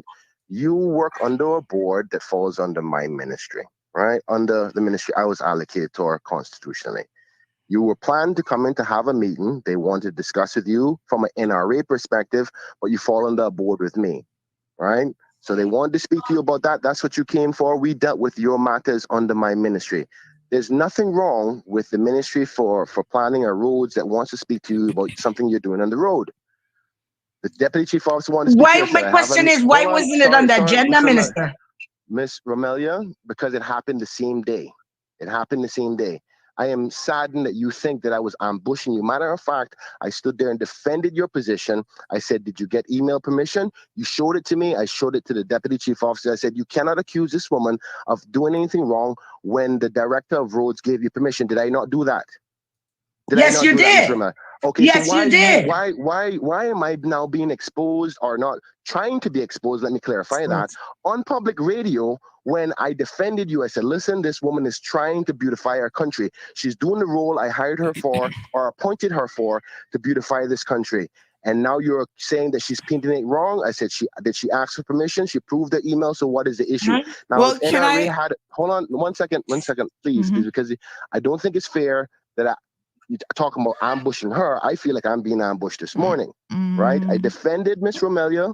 I said, Miss Romelia, you got permission. If the director of NRA has changed his position, he should call you and say, listen, those colors are not appropriate for whatever reason. I told the deputy chief officer that. You were right there when he left. He said he had to go look at the code. He came back. He spoke to you. I was not involved in that. The reason for our meeting was to deal with your $5,000 in respect to the action committee, upon which it was approved. So I'm really surprised this morning, Romelia. I'm not sure exactly what has happened since that meeting, but tell me where we went wrong. Can I ask you a few questions, right? Yes, of course. So you're saying that Tristan approached you at some point during that day to say that he wanted to speak to Amelia. Why wouldn't you, when you left out to go get him, why wouldn't you say to her, right? By the way, we have Tristan Hydes who has some questions about the road painting, whatever. I'm going to go and bring him into the meeting. Why leave and just bring him in unannounced? No particular reason. Matter of fact, I'm almost certain that we said NRA one. Hold on. Don't, Romelia, please don't do that. That is so wrong. You're trying to make it seem as if there was this ulterior motive to speak to you. If there was an ulterior motive to speak to you, I wouldn't back you up on the fact that you had permission from NRA. You know what? So there was no particular reason why. I'm not going to do this morning. Let me explain quite clearly, and then I'm going to get off the phone.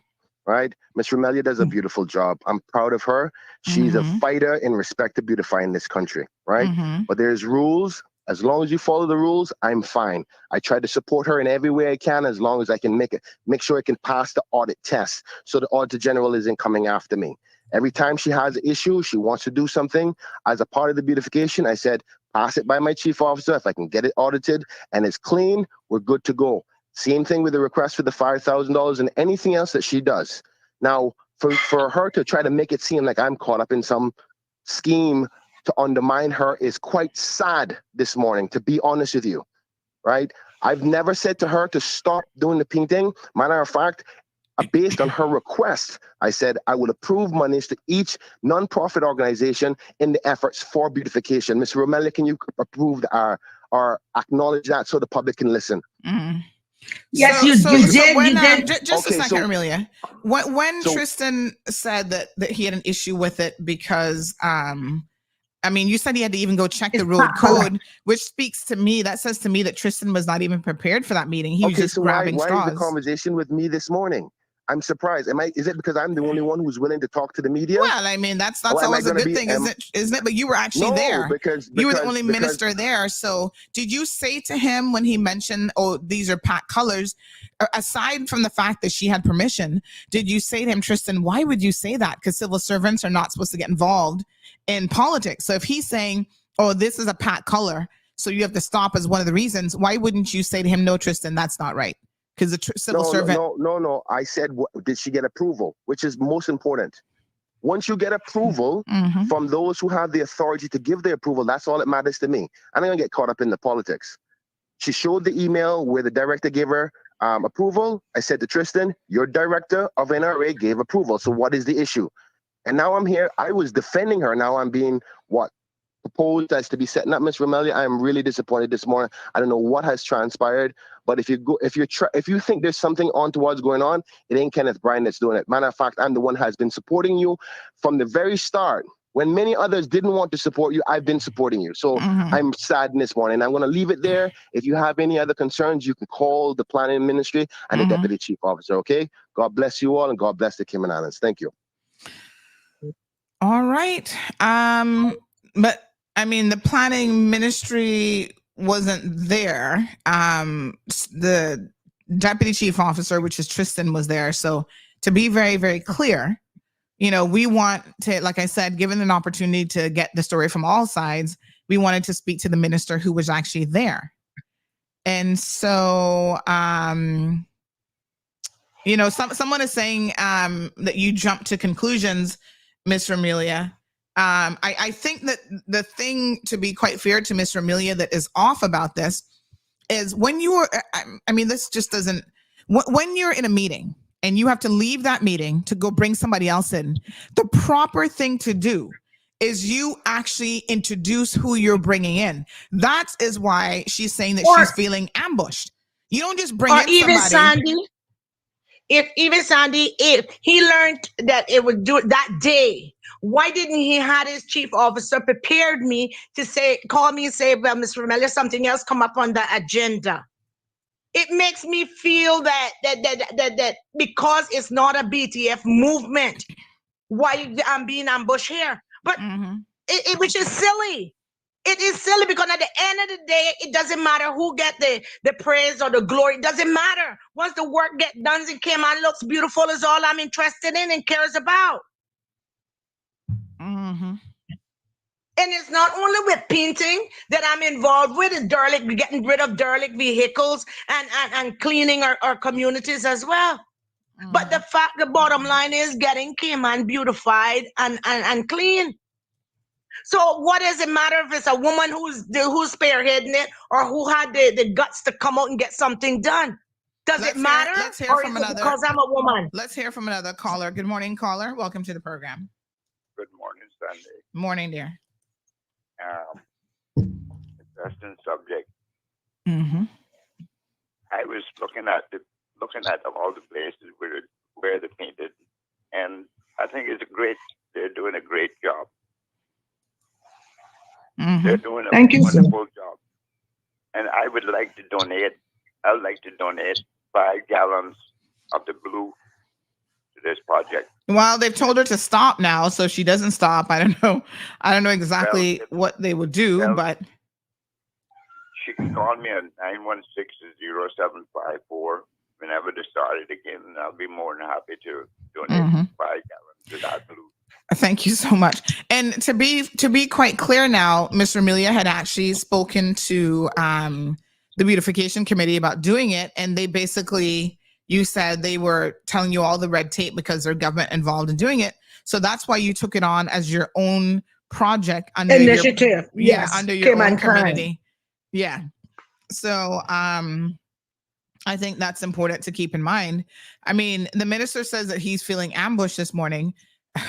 This has nothing to do with the minister being ambushed. In fact, I'm pretty sure that every single one of you can go back and have a look at previous conversations that I've had with the minister. And I've said at least the last probably 3 or 4 times, Minister, when I call you between 7:30 and 10:30, assume that we are on radio. What else am I doing in the mornings? That's my job every single morning from 7:30 to 10:30. So for him to even go on and pretend like he doesn't know if I'm on radio and it's against the law, I must tell him, you notice when I question what law would you be referring to? No, well, never mind. Let's just move on because there is no such law. Politicians, y'all need to stop the nonsense. You signed up for this job, Nobody forced you to become an MP. And yes, it comes with criticism. It comes with licks. It comes with people questioning your motives because half of y'all be going sideways 24/7 anyway. Stop taking offense to the people of this country questioning you and asking you what are very legitimate questions. We're giving you an opportunity. Now, you see, if we didn't call the minister and give him an opportunity to clarify it, all of a sudden, oh, Sandy, you should have told me, oh, I'm going to talk to my lawyer. You should have given me an opportunity. You making me look bad. And then I couldn't even speak on it. Listen, y'all lucky it's not 10:30. Okay? Get it together. You want this job? You got this job? You're being paid a decent salary? We have some questions in regards to how this happened. The primary question I asked, he has no answer to. Ask yourself why you would bring somebody in. That is just common decency even. I'm having a meeting. Miss Amelia only knows that she's coming to meeting to discuss two things with two individuals. I'm about to introduce another person and a third topic that Miss Amelia knows nothing about. You don't think it's just good common sense and common decency to say, oh, by the way, Miss Amelia, Tristan Hayes, who's the chief deputy officer from planning, wants to come in and talk to you about your action committee painting the roads. Because that has nothing to do with tourism and port. So you have her captured there as a captured audience. You want somebody else to have access to. You don't even introduce the person. And when I say, why didn't you do that? Well, I can't answer why. You can't answer why because something shady AF. That's why. Let's just call a spade a friggin' spade here today.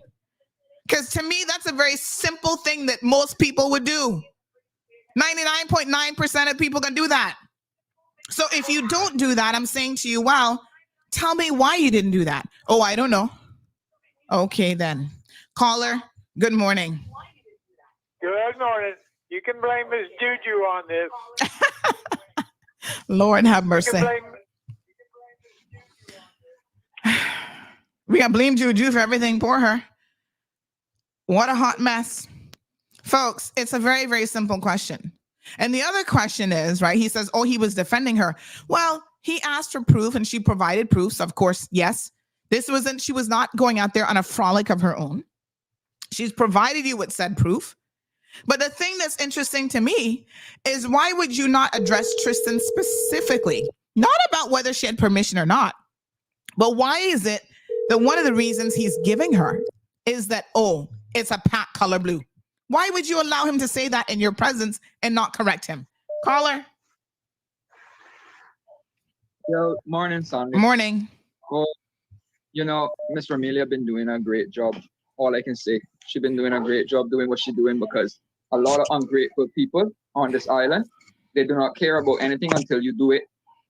But you see what happened? The color that she's using, if she was trying to match it up with any political scheme or any government colors or whatever, I'm highly disappointed. I've been painting for 13 years, cars and boats, mixing my own colors and matching everything. She missed the mark.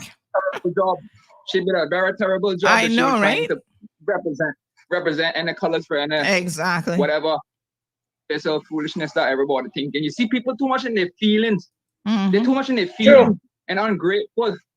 Very ungrateful. As a Caymanian, I appreciate everything that she's doing and her team and the people that participate in. I wish I could do it, but I'm very busy.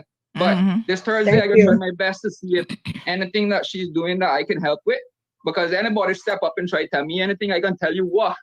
Cindy know me already. And I know Cindy too. We not come from no soft side of the Cayman Islands.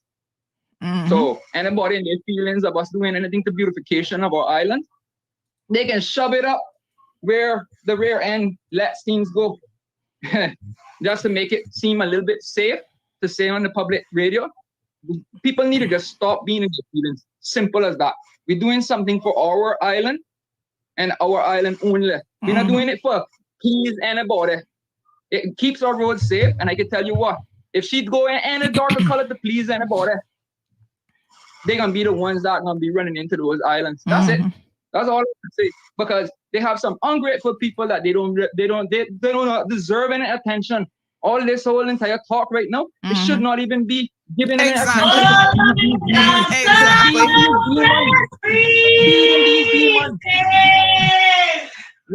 Yeah, for sure. Feeding these damn demons. Thank you so much, caller. Appreciate it. This is a God-given country, and we as Caymanians need to stand up for each other. And I tell you what, Miss Amelia, if they tell you stop doing it, do it even more. Just do it even more. You know what? Democracy manifest is a thing, you know. And I can prove it if we want to see how it goes. So, but they're not going to do it because this is Cayman. We free. We free. Keep it up, Miss Ramelia. All right, my dear. Thanks very much. All right, so Sandy, Sandy, my issue is that Minister knows my committee very well. Minister knows me very extremely well. He knows that I am not politically driven for him or for nobody. I am not politically driven. That's why I was so offended when Tristan made the remarks that it's not the road code and it represents the previous government. But at the same time, he didn't say anything to stop Tristan. But Tristan, you shouldn't address it that way. You shouldn't say that. You understand? Yeah. I'm not politically driven.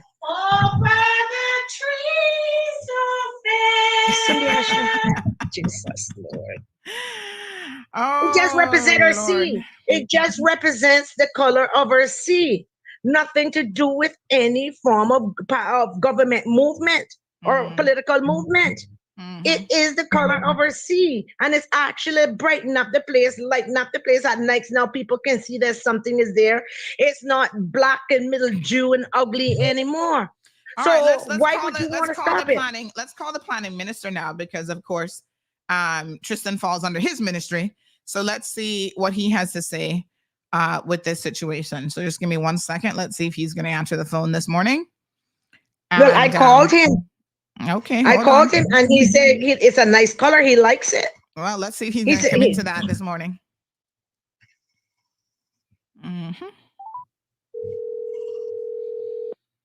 What a hot mess. He even gave us thumbs up on Facebook with it.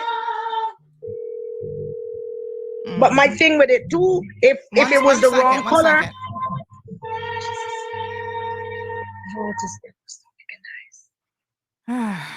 All right. He's not gonna answer. This number does not subscribe to a voice. But when I did the first one by Dr. Foley, Miss Amelia, I'm gonna have to put you. I'm actually gonna hang out with you because I need to get Tristan on the phone. So your option is to call the other line, the show line on the WhatsApp over there, and I can hold you on that one. But I need this one to call. Somebody just send me Tristan's number because I want to speak to him as deputy chief officer as well to see what he has to say for himself. So call the other show line, and I'll put you on hold over there. But I need this line free right now. Okay. All right, there. All right. So we got multiple phones, but we can only still use so much at a time. So let's get Mr. Tristan Hydes a call this morning to see what motivated him.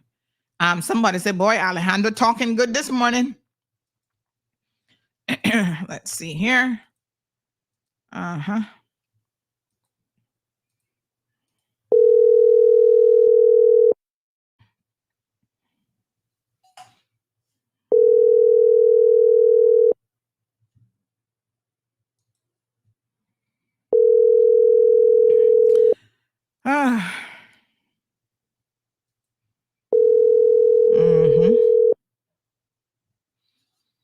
right.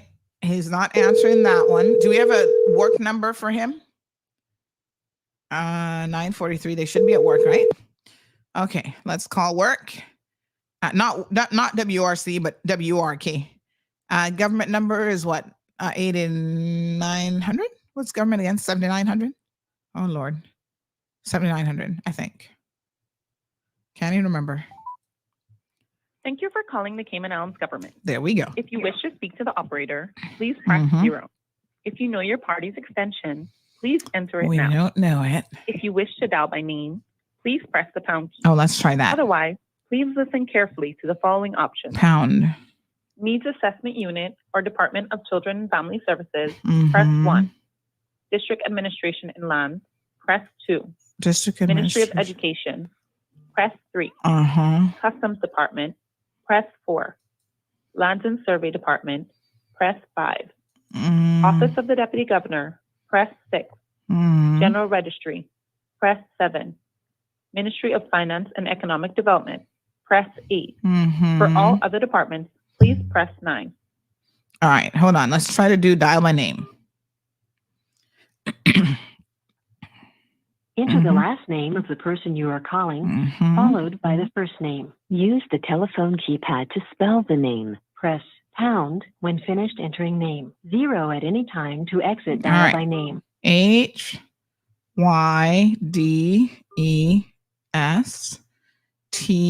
I will ring. Ring who? It didn't say.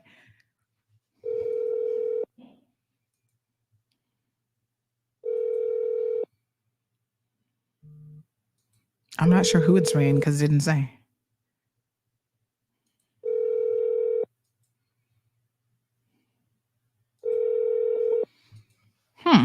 You reached the voicemail of Tristan Hydes at District Admin, Works, Lands, and Agriculture. Please leave a message after the tone, and I'll return your call as soon as possible. Thank you. Okay, so that was his number, but no answer. All right. Someone said try this other number. Yeah, the thing is, I mean, I don't know. I'm hoping these are work numbers because I don't really want to call him on his private number, but.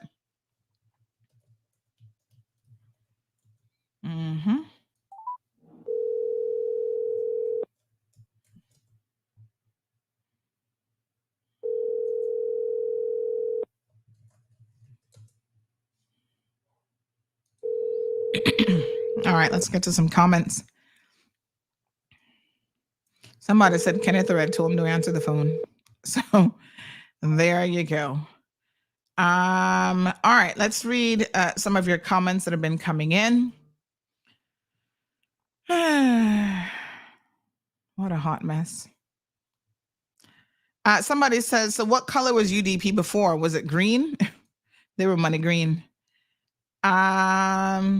Keep on going, Miss Amelia. God is with you. Well, I said my 2 cents now. I'm saying nothing till this topic is changed, says Siobhan. We asked the hard questions here, says Pat. Good thing she had her black and white receipts, says Cece. Oh yeah, make sure you get stuff in writing, folks, when it comes to dealing with these government agencies and stuff, because you never know. Miss Brenda says, Mr. Amelia, I've seen this before. Keep on going, keeping on. Don't get discouraged. Marshall says he should have said to Mr. Hydes, she got permission and she didn't, and you shouldn't have said that. It would have made a difference. Yeah, I mean, saying that, yeah, look, she's got permission, so she hasn't done anything wrong is one thing, but allowing him to interject into the conversation about, oh, this is a Pat color and not address that specifically, I think is strange. So Ms. Brenda says, he just proved my point. It's not coming from the elected ministry. Well, we don't know that. We don't know where it's coming from. Kyle says this place is a mess.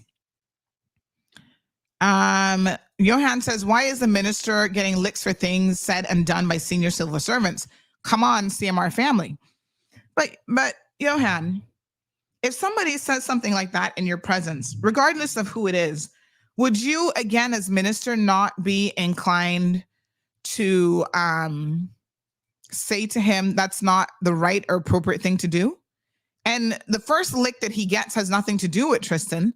It's how he brought Tristan into the conversation. There's a reason why Mr. Amelia feels ambushed. And the reason why she's feeling ambushed is because of the fact that you brought someone into the meeting and didn't even have, it's not against the law, like he said, it's against the law. It's not against the law to bring somebody into a meeting without informing the person, but it certainly says a lot about why you would not follow what's normally proper meeting protocol. Since you're always concerned about the law and doing things the right way, the right thing to do is before you bring somebody into a meeting who's going to switch it up to a completely different conversation, you should at the very minimum introduce them to say, hey, while you're here, Tristan also wants to talk to you. Albert says it's time for Kenneth to move on. GTC, please wake up. Election soon come. Cece Thomas, she wants to cuss, but she's asking her mom if she can cuss. No, Cece, you cannot cuss. Behave yourself. Brenda had a question for him about what was wrong with the color. We didn't get that deep into the conversation because apparently he hung up. Ms. Darlene says, damn, politicians lie too much. Stewart says, is she a volunteer or paid civil servant? Speaking to an honorable minister in this way. She's a volunteer. So she's not the paid civil servant. She's a volunteer. This spilled my coffee, says Perla.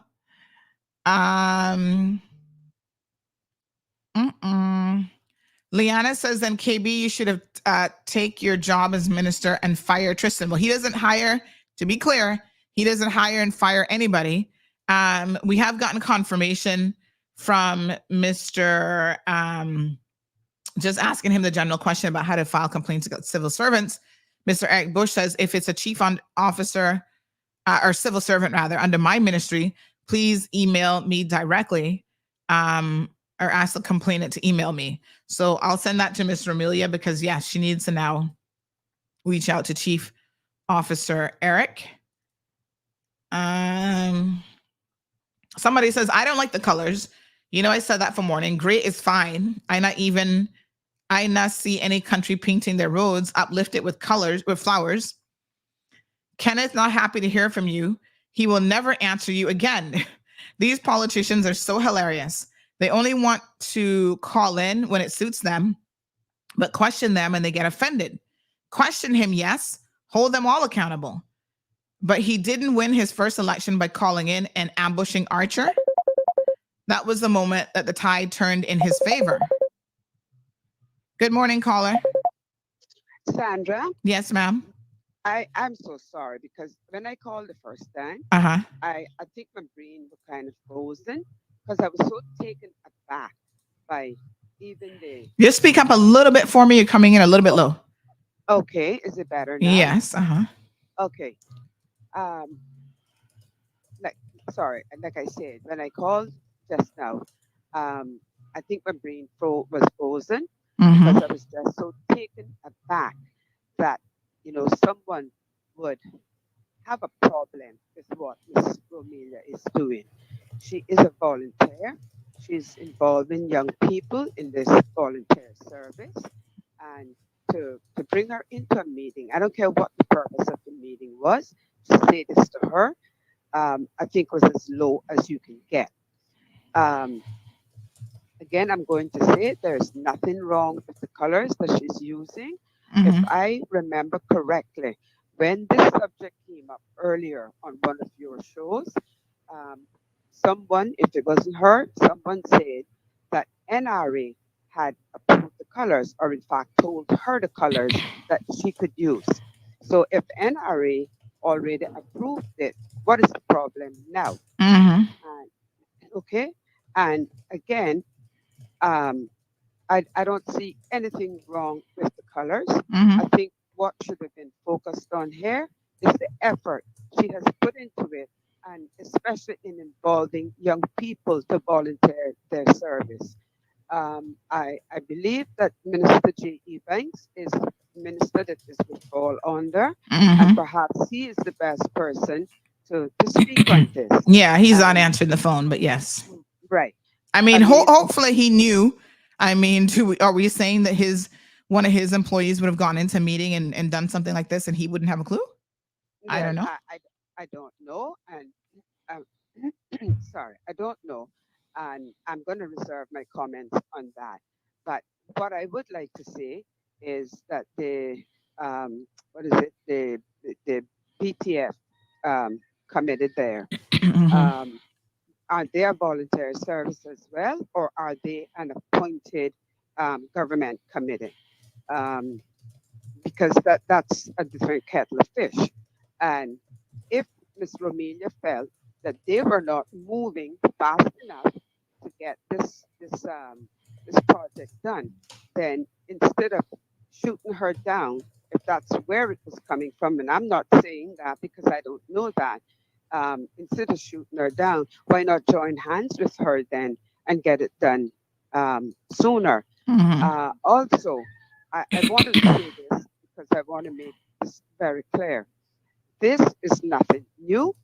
These are the kinds of things that happen when somebody is insecure, somebody is too soft-skinned, and they can't handle when someone else does something because in their mind, you're showing them up and they can't handle that. So if I was Miss Romelia, the first thing that I would do is ask for a meeting with Minister J.E. Banks, with the NRA, and and have them sort it out. And maybe now Minister J will have to take the matter to the Parliament and have an official color approved for our sidewalks and so on. So I just cannot believe that this has become even a subject for discussion. Well, that's what's shocking. The fact that, he could have just said, oh, it doesn't meet road codes. Why was he motivated to bring up this issue of it being a quote unquote PAC color, PAC government color? That is the impetus for which I am most concerned here. And even if that was the real reason, it should never have been said. What are they going to say next? That the stop signs have to be changed from red? Because that's a PPM color. We do have another caller in the line. Yes. Thank you so much. Go ahead. Thank you so much. All right, caller, good morning and welcome to the program. Good morning, Sandra. Good morning. What you say? Oh, what a hot mess.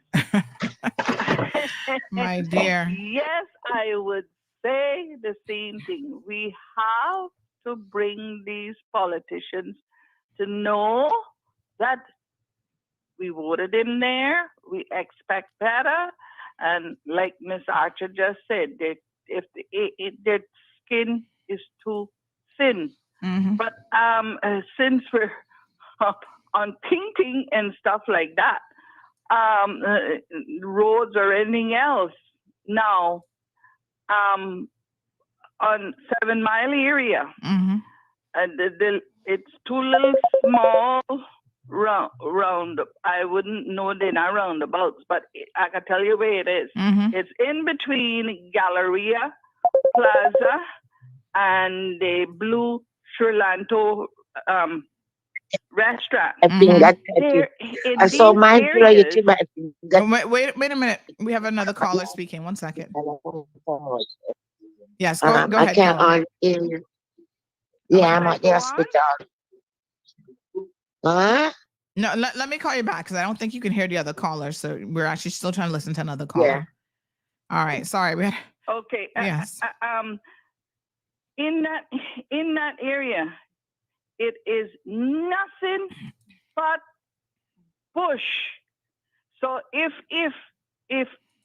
and it's that kind of bush that you just pull it up. You don't need people to chop it down or what, because that's right in the center. And then another thing, the only how that these roads look really beautified. Take a look at what DART has done with the nice trees and flowers and stuff like that. If NRA is in charge of doing these things, I can say this much.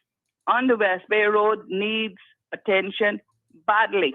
Instead of painting up there by the West Bay Clinic, you can't even park. It's all yellow. So where are you going to park? Where are you going to park? So, if we put these politicians there, or these MPs, whatever they want to call themselves nowadays, one of my friends said to me that lives abroad, she said, MP, you mean they're military police? I said, neither one. But, if we say something to them, we're the ones that put them there. We're the ones that pay them. All the civil servants. Really, they get insulted. They all thin skin. But we mustn't say anything to them. They only want to hear from us. Election time. Give me your ideas now. And then But why can't we just live like the way that we used to live, helping each other, trying to beautify Cayman because we don't want to live in nastiness. We weren't brought up in nastiness. Everything was clean and nice, and people that is trying to help, it is not paid. It's only the stuff was bought by government, like this lady. Why can't they tell her then the colors that they would like to see it painted? And sometimes I feel like I could go to the West Bay Cemetery, the first cemetery that you get to coming into West Bay. The walls are all mildewed. Okay, caller, we do have another caller, so I need you to. Yes, ma'am. Anyway, yes, everybody can see that. Our own politicians can see that. Thank you. All right, my dear. Good luck to you, my dear. Okay, my dear. Thanks so much. All right, next call on the line. Good morning, caller. Good morning, Sandy. These are the things that just irks me. When we don't do anything, yes, it is something said. Yep. Now we have a group of people that is caring, wants to see better. Where in the world do we get off at? I mean, so many communities, so many places would love to have people. You ever took a look at some of the places around our neighbors, like Jamaica and Trinidad, how dirty, nasty everything is? And now you have a handful of people that has a care for their environment, a care for their community. I bet you, my days on this earth, that if that was a foreign group, you would have not heard a word. They could be plastered with red, orange, purple, brown, and black, every color the rainbow with it, and you would never have heard a word about this. Never. What is wrong with our people? When are we going to come together like we used to be before and do things? Not everybody's going to agree, but she wasn't going to go do that if she didn't get a permission. She would be stupid, and I know she's not. She wouldn't have gone out there and do that. Somebody told her, and believe me, Mr. Brian knew doggone well what was going to take place. He knew exactly that. Well, I mean, I would hope. He got a big mouth. I would hope that you would not bring anybody into a meeting and not have a clue what they were talking about. Now, that definitely would not make any sense. That didn't happen just so. He had already. I could see him now. The pop colors, man. I do want that, but no, he used a poor civil servant to shade it off. They're too dirty. They need to come out. They need to come out. They're too dirty. Because as yes, as Mr. I'm trying to see who made this point. Jean-Eric Smith says, aren't all civil servants supposed to be politically neutral when executing their assigned job responsibilities? Yes.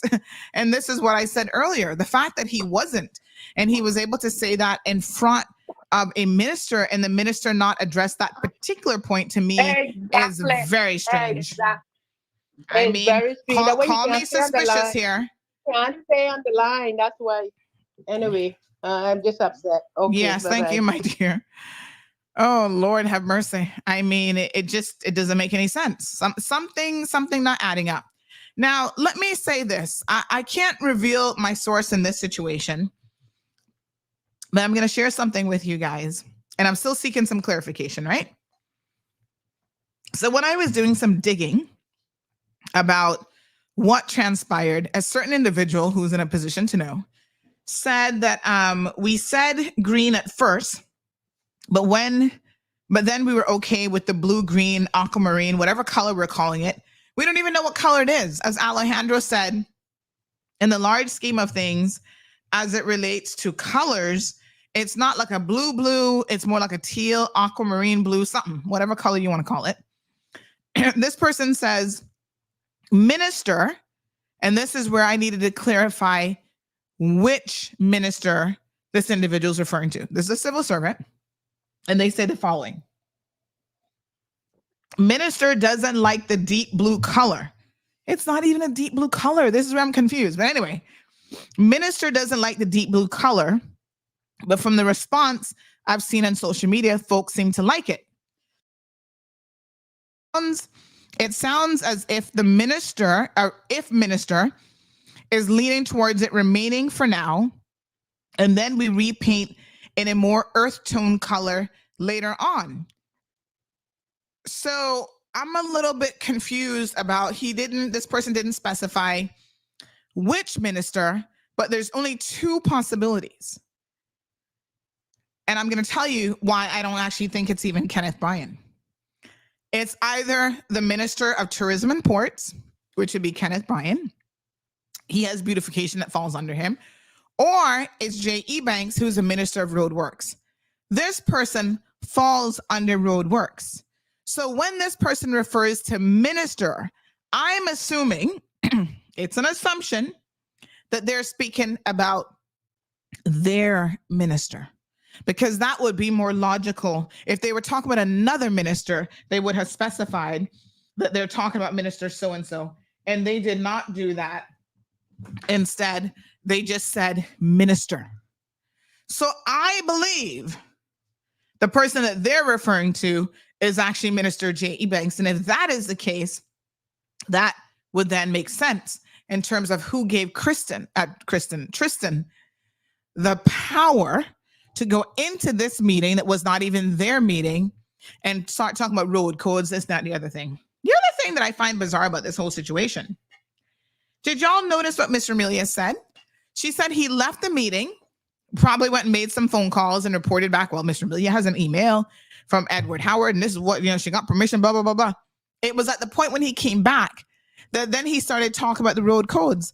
He didn't go into the meeting prepared from the onset to say that this didn't meet the road codes, which I find to be very, very peculiar. If that was the real reason why this was an issue, would you have not said that from the onset because that would have already been in your mind? It seems like it then became the excuse in addition to, it's Pat colors. You know what I'm saying? And then at that point, it's like, oh, okay, it also goes against the road codes. Let me remind y'all of something. The traffic management panel, several people sit on that. One of the people that sits on that is Tristan Hines. Another person that sits on that is NRA head, Mr. Edward Howard. The RCIPS also can't the RCIPS also has a representative, normally the commissioner, that sits on that as well. If this was really a road code issue, you mean to tell me that Edward Howard wouldn't know that? The man who deals more with roads than anybody else in this country? I'm pretty sure that Edward is well familiar with the road codes inside and out. I'm just saying. That being the case, I don't even believe that this is a road code issue. Someone has pointed out here, they have said the following, which I think is very, very interesting. They said this is so rich because here they were criticizing Wayne Panton about how he held meetings. This person says, again, F word, expletive, idiots, with an E, idiots. Yet Wayne Panton can't hold a meeting, but yet look at how they hold meetings. Haley, good morning. Haley says, imagine all she's doing without downplaying it a little, painting, right? It seems because it wasn't their idea or because of the colors, whatever they want to say. The issue is it must be stopped. This is crazy. Man, imagine now when we really want change and stand up for it. If they're this annoyed at a little painting, woosa.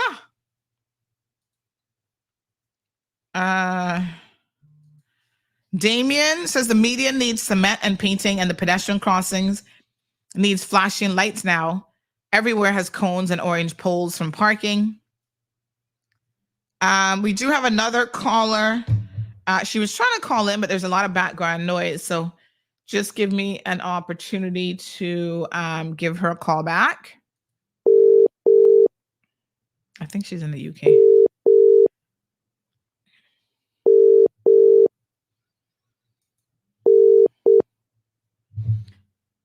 Hello, good morning.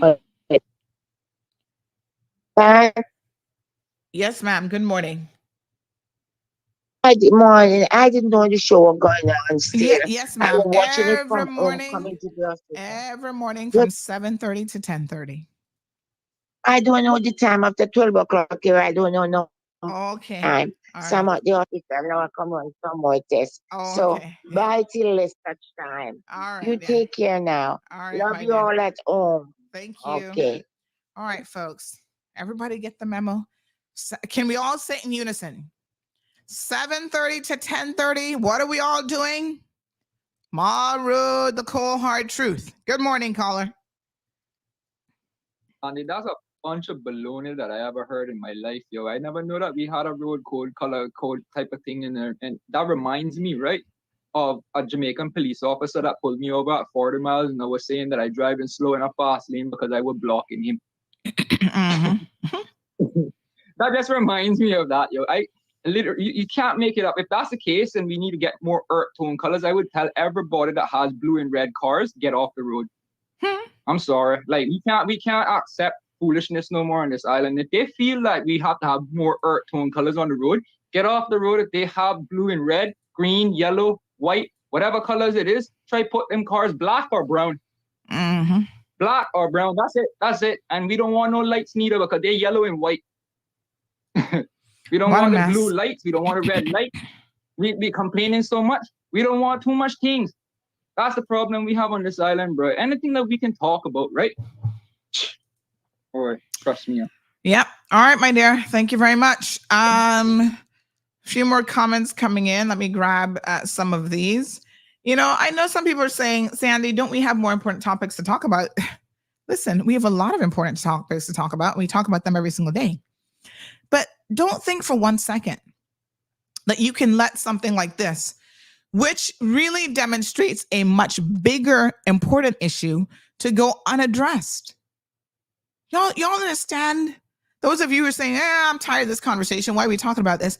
Do you not understand what has transpired? A civil servant sat in a meeting. They're supposed to be apolitical, and brings up this whole thing about, we can't let this color continue to be added because it is a government color. Why would Tristan Hydes say that? I need an explanation. And if he didn't say that on his own, then who told this man to say that? She's not a civil servant. She doesn't work for you guys.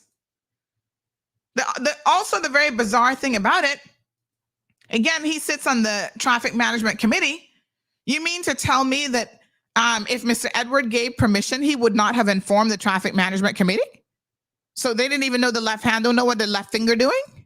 They're not even talking to each other about this sort of thing? That's a little bit unusual.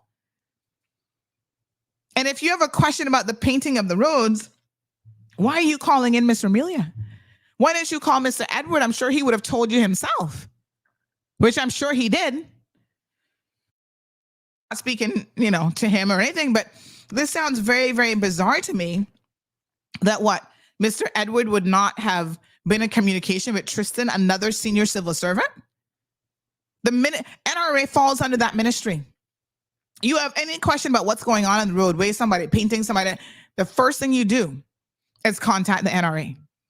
So when they sat there and asked her who gave them permission, you don't think that they already knew that Ramelia Welcome had permission from Mr. Edward? Come on now. Pick sense from nonsense. Don't make him insult us thinking that we're stupid. This person says, good morning, Sandy. Is this all the government can think about and talk about? The road painting? They should be talking about how the employees are being treated and study that a little bit more. They're worrying about PAC. Well, is PAC still in-house or is it Julian? I think Juliana's team now. I think all of those in charge of the government think that the government has its own business. They run the government as if it's their own money that they're paying out of pocket. Government needs to study more than this painting sidewalks and studying what's going on. The colors that she painted is beautiful because people can see those colors better. And people on the sidewalks and on the middle of the roads, Tristan needs to study what he was put there to do. Simple as that. Edward would know, and he gave the okay for it. So who is Tristan Hydes to do this now? I don't know. It's a very, very peculiar thing. Not for nothing, but what about the median there? Because we did different sponsored mediums and stuff like that, right? The same little islands. What about the one right there by going towards airport, Foster's? That was done by, I think it was like the Tomlinson group of companies, right? And remember, it has colored marbles and stuff in it, and it was shaped like Cayman. Guess what color's in that? Not a seam, darn aqua blue, because that color is indicative of our sea. Our national song talks about that blue color. See, Liana says, Osea palest emerald merging to darkest blue. Hello. Didn't we just have National Heroes Day yesterday? Deep blue sea. And yet that's a problem. So have they complained about that medium, which was there long before PAC and everybody else? It's just this level of ignorance and stupidity that is extremely dangerous. See, another comment, the Caribbean blue is a beautiful color. It's just unbelievable. CC says, our entire national anthem is about our beautiful seas, and the teal represents our seas. They're bad mind and disgusting. Imagine for years, it has been black and moldewy looking, and someone stepped up with an initiative to beautify it. All of a sudden, it's a problem. Do better. If I'm not getting the spotlight on a Vex. Good morning, caller. Oh, yes. Hi, good morning. I've been listening to your program and I stepped away from the phone. Yes. I couldn't hear. Maybe you already addressed this issue. Mm-hmm. But if you have an issue with the patented colors, there is that universal Pantone color chart, which many people refer to when they're going for a patent on something. So perhaps maybe just in terms of dealing with the issue of what exact color something is that's patented, I would suggest referring to the Pantone color chart. I mean, it's not even the same blue. This is the thing that gets me. It actually is not the same color. I just went past it here by the airport. Yeah. I see what you're talking about. It certainly does look pretty, no question about it. But if there is a dispute about a color and what that color actually is without putting a name to it, I would refer to that chart. Thank you so much, caller. I appreciate it. Yes, you have a great day. Okay, you too. It's just a hot mess. Joyce Ann says the blue is awesome. The blue is heavenly color. Garrett says if they take any domestic island hop flight to these islands, they can see how many waters, they can see our waters are very gorgeous blue color.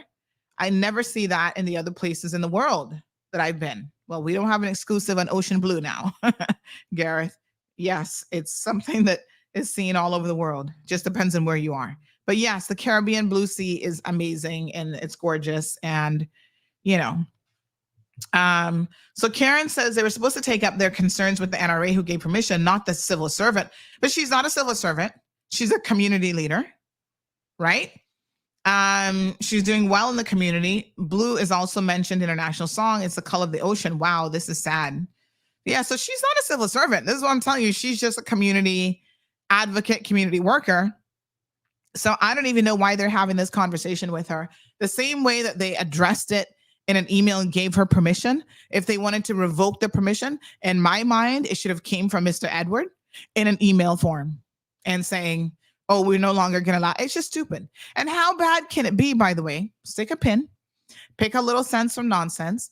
How bad can it be when they're saying, oh, yeah, don't paint anymore, but we're going to leave it as is. All 19, which are all over Georgetown. Georgetown pretty much is done. It's as she was now heading into West Bay that all of a sudden they have an issue with it being a pat color. Why? Why now? You had a whole month and she's been painting, posting it all over social media. Like she said, the minister even went as far as liking one of the pictures and everything. So what is the issue? No, sir.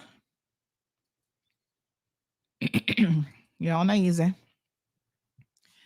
Lots of people sent some other people, artists and others who use this amazing blue and different shades of blue in, artistry and depictions of all sorts of stuff.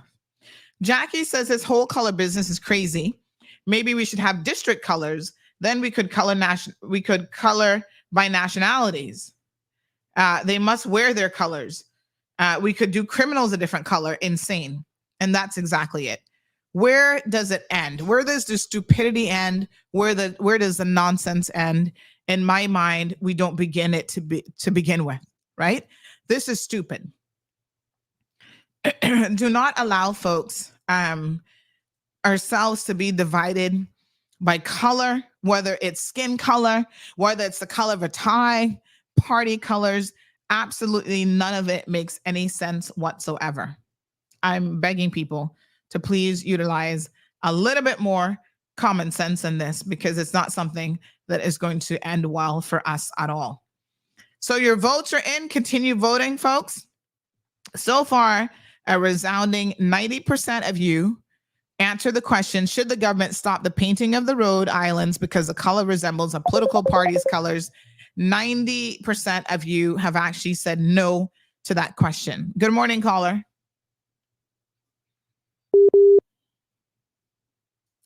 Hello? All right. Sometimes the hello, caller. Hello.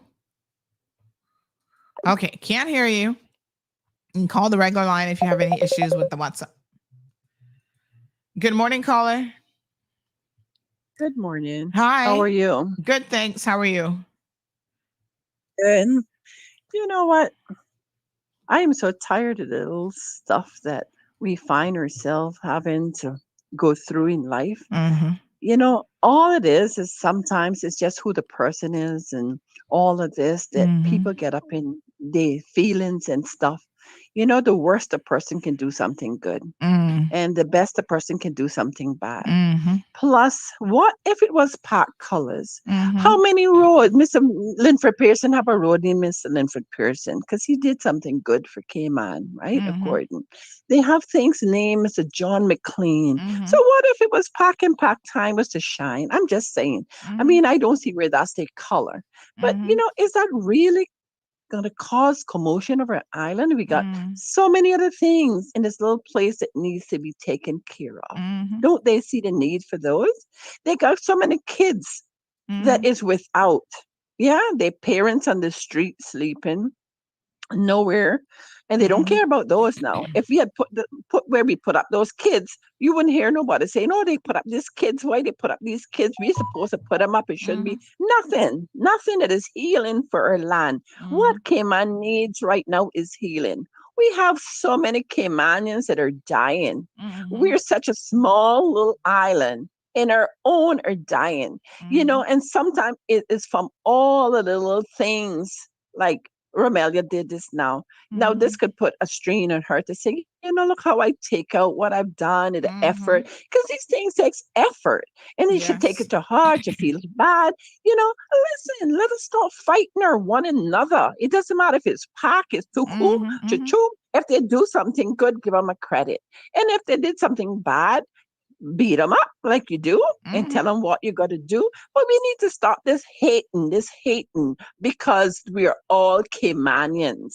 And even those that have joined us as Caymanians that got paper, they got to get with the program. We all, life is too short. Son, every day we wake up, there's another one gone. My God. Right? Every day. Stop the foolishness and let's get on with real problems. Like how they robbed that man place and take 4 iPhone. They're expensive, you know. That can close a man's shop. I know what they cost. That's what we need to be worrying about. The things that are affecting the health, the mental health of our people, because we got many people there that is so depressed. They call, they talk, and they tell me. And it's people like these that already have it fixed. And a lot of them, their life is okay. They know where their mortgage is being paid. They know how they eat and how they drive. They're in the business of other people that is just barely living. They need to stop it. We need to get it together. This Cayman Islands, and we need to stick with the ones when we think something is right.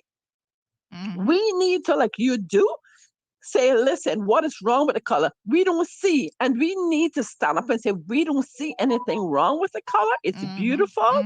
It's outstanding. and it shows up her islands. When a visitor come there, they say, wow, you remember these things when you landmarks and stuff.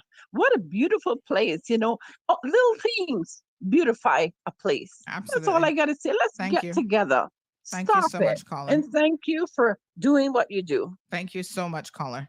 So many. Darling. We'll definitely give that caller kaboom. So many comments in support of that caller saying, yes, caller, this is so true. In total agreement. Miss Brenda says, Miss Amelia, if they tell you to use the earth tones, please refuse to continue with the painting. Dee Dee, good morning, says, with the number of accidents, you would think that having a bright color for visibility is going to help drivers and pedestrians, and that would be appreciated with open arms. They need to take away colors from government, says Siobhan, BS of who color is for who. True caller, Garrett says, we have so many Caymanians fighting against each other. That's the sad thing. Nadine, and Darlene said, amen, caller. Jonathan, good morning. Jonathan says, what is the difference between street gangs and gangsters versus political gangs, aka parties? Their operatives infiltrate and pollute everything. They both serve their own greed-induced, power-hungry, and subversive self-interest at the expense of and the detriment to all and sundry, and never care about the damage wrought in their own communities by their actions, their lack of actions, and by the very nature of their asinine and divisory existences. None of them, nor anyone else, owns a color. Yes. Yep, couldn't have said that better. Bad mind is worse than obia, says Miss Darlene Manzanares. We gotta remember that one, because that's so true. Sorry, not sorry, but if I'm not born here, you ain't Caymanian, says Siobhan. We can't go to a next man's country and say we from that place. What does that have to do with the color, Siobhan? I'm lost there. Jackie says, straight talk, caller. Damien says, yes, all we do is to kill or kill each other. Michelle says, amen to that last comment as well, that last caller. Karen says, we're embedded in the deep blue seas. They don't care about it, says Miss Rosedale. Nora says, well said. Jan says, a glow-in-the-dark color/paint would be ideal for both night and day. Thanks. Aliano says, can we imagine the outrage over the color of our money? Yeah. Patricia agreeing with that caller as well. And Pappy K. Christian also agreeing. So continue to vote. Share the link, folks, with anyone who's not yet had an opportunity to vote. But so far, 91% now saying don't change the color, don't stop painting, because somebody's claiming it resembles a political party or whatever foolishness they said. Makes no sense. Karen also says, isn't blue a part of our flag? So should we move it? The color's a shade of blue, and I don't see a problem with it. It's beautiful and reminds me of Barbados colors. Love it and great job. All right, caller, good morning. Good morning, Miss Sandra. Morning, dear. One thing I'd like to ask you, tell me some area to keep painting. It's nice. Just don't forget to put some gray for the English Marines. What color was that? Put some gray only for the English Some gray. Marines. Yeah, only for the English Marines where it is necessary. The second question is to ask Mr. Kirkwood, if he don't want to have a meet with me, please do something about these truckers that is making noise with these J-Great. I am a heavy equipment operator for over 50 years. And it's aggravating to know that you can't go in traffic, you can't go in a store. These guys, when you speak to them, they had such a nasty attitude. I get a year of quick to my rights. And I will mess you. I don't want to have to do that. All right. Thank you so much. That is so disgusting. The traffic, they're racing to the end of the road. That's why the traffic is piling up. If they follow one another, the traffic, by the time you get to Dr. Thompson Drive roundabout from Bordentown, the traffic will relieve down to in town. The traffic will run free. Where you're going West Bay where you're going in town, it will all be easy to go. Foster's airports everywhere. But these people are in and out, in and out. And I don't want to call them in because they think that we hate them. They're the hardest son of a bitches I've ever seen, the Jamaican. Something needs to be done about them. And the police also are involved with doing the same thing. After Judah, they take the car and do the same thing. I don't want to get in these things, but we're out of control. The war is going on, it's coming down this way. Inflation is rising, cost of living is rising, our people are suffering. They don't even have trade schools here for children that can, get interested and get professions to make some money. The government are looking at nothing. Call them committing a great government, because all they do look at budgets. Thank you, ma'am. Thank you so much. I appreciate it. All right, folks, we're just wrapping up here to end the program. Another sad bit of news. Another person has died. Thankfully, this one not in Cayman, but Dexter Scott King has passed away this morning, folks, at the age of 62. This is Martin Luther King's son, and he was only 7 years old when his father, the well-known civil rights leader, Martin Luther King Jr., was assassinated. He's died at the age of 62 after being diagnosed with prostate cancer. Wow. So reports coming in now this morning that he died at home in California, according to the King Center. So he's the third child of Martin Luther King Jr. and Coretta Scott King. So our condolences to that family as well. Lots of families, folks, all over the world, dealing with this. Someone said that Dexter King left us far too soon. Very, very sad. He penned a book called Growing Up King in his 2004 memoir, where he talked about how the killing of his father has impacted his life. So people often said that he was a lookalike of his father and was actually cast to play him in a 2002 TV movie about Rosa Parks. His mother died in 2006, Coretta Scott King, followed by the King's oldest child, Yolanda Denise King, who passed away in 2007. So very, very sad indeed. His sister, Bernice King, issued a statement saying, "Words cannot express the heartbreak I feel from losing another sibling." And his older brother, Martin Luther King III, says the sudden shock is devastating. It's sad to have the right words at a moment like to have the right words at a moment like this. And Dexter King worked along with other members of his family to protect the King family's intellectual property. And in addition to serving as chairman of the King Center, also became president of the King Estate. All right. There you go. What a mess. They'll be announcing a memorial service at a later date. All right, folks. Yeah. Life. I think we're all only getting out one way. So while you're here, try to do the best that you can. All right, folks. Please have a beautiful day. We're going to continue the conversation. This is a short week. Deandra is wondering if they're going to change their national song as well to benefit their political colors. So petty. There are very big problems here on our beautiful island. Mr. Amelia, keep up the good job. So again, thank you, Miss Brenda, saying he passed away yesterday. Resounding, no, to basically leave Mr. Amelia and her committee to continue painting those colors. All right, that's it. We'll continue the conversation tomorrow. We've got a couple other super important things that we're going to talk about. I'm going to share some video with you guys from this weekend from the Botanic Park because they're doing some wonderful things, which we like to highlight. Tomorrow, we're going to talk about the, the icon of the seas. And we might get to also talk about tomorrow the Department of Environment. If not, we'll do that on Thursday's show. All right, beautiful folks. That's it. That's all she wrote. No overtime today. I got to save my voice.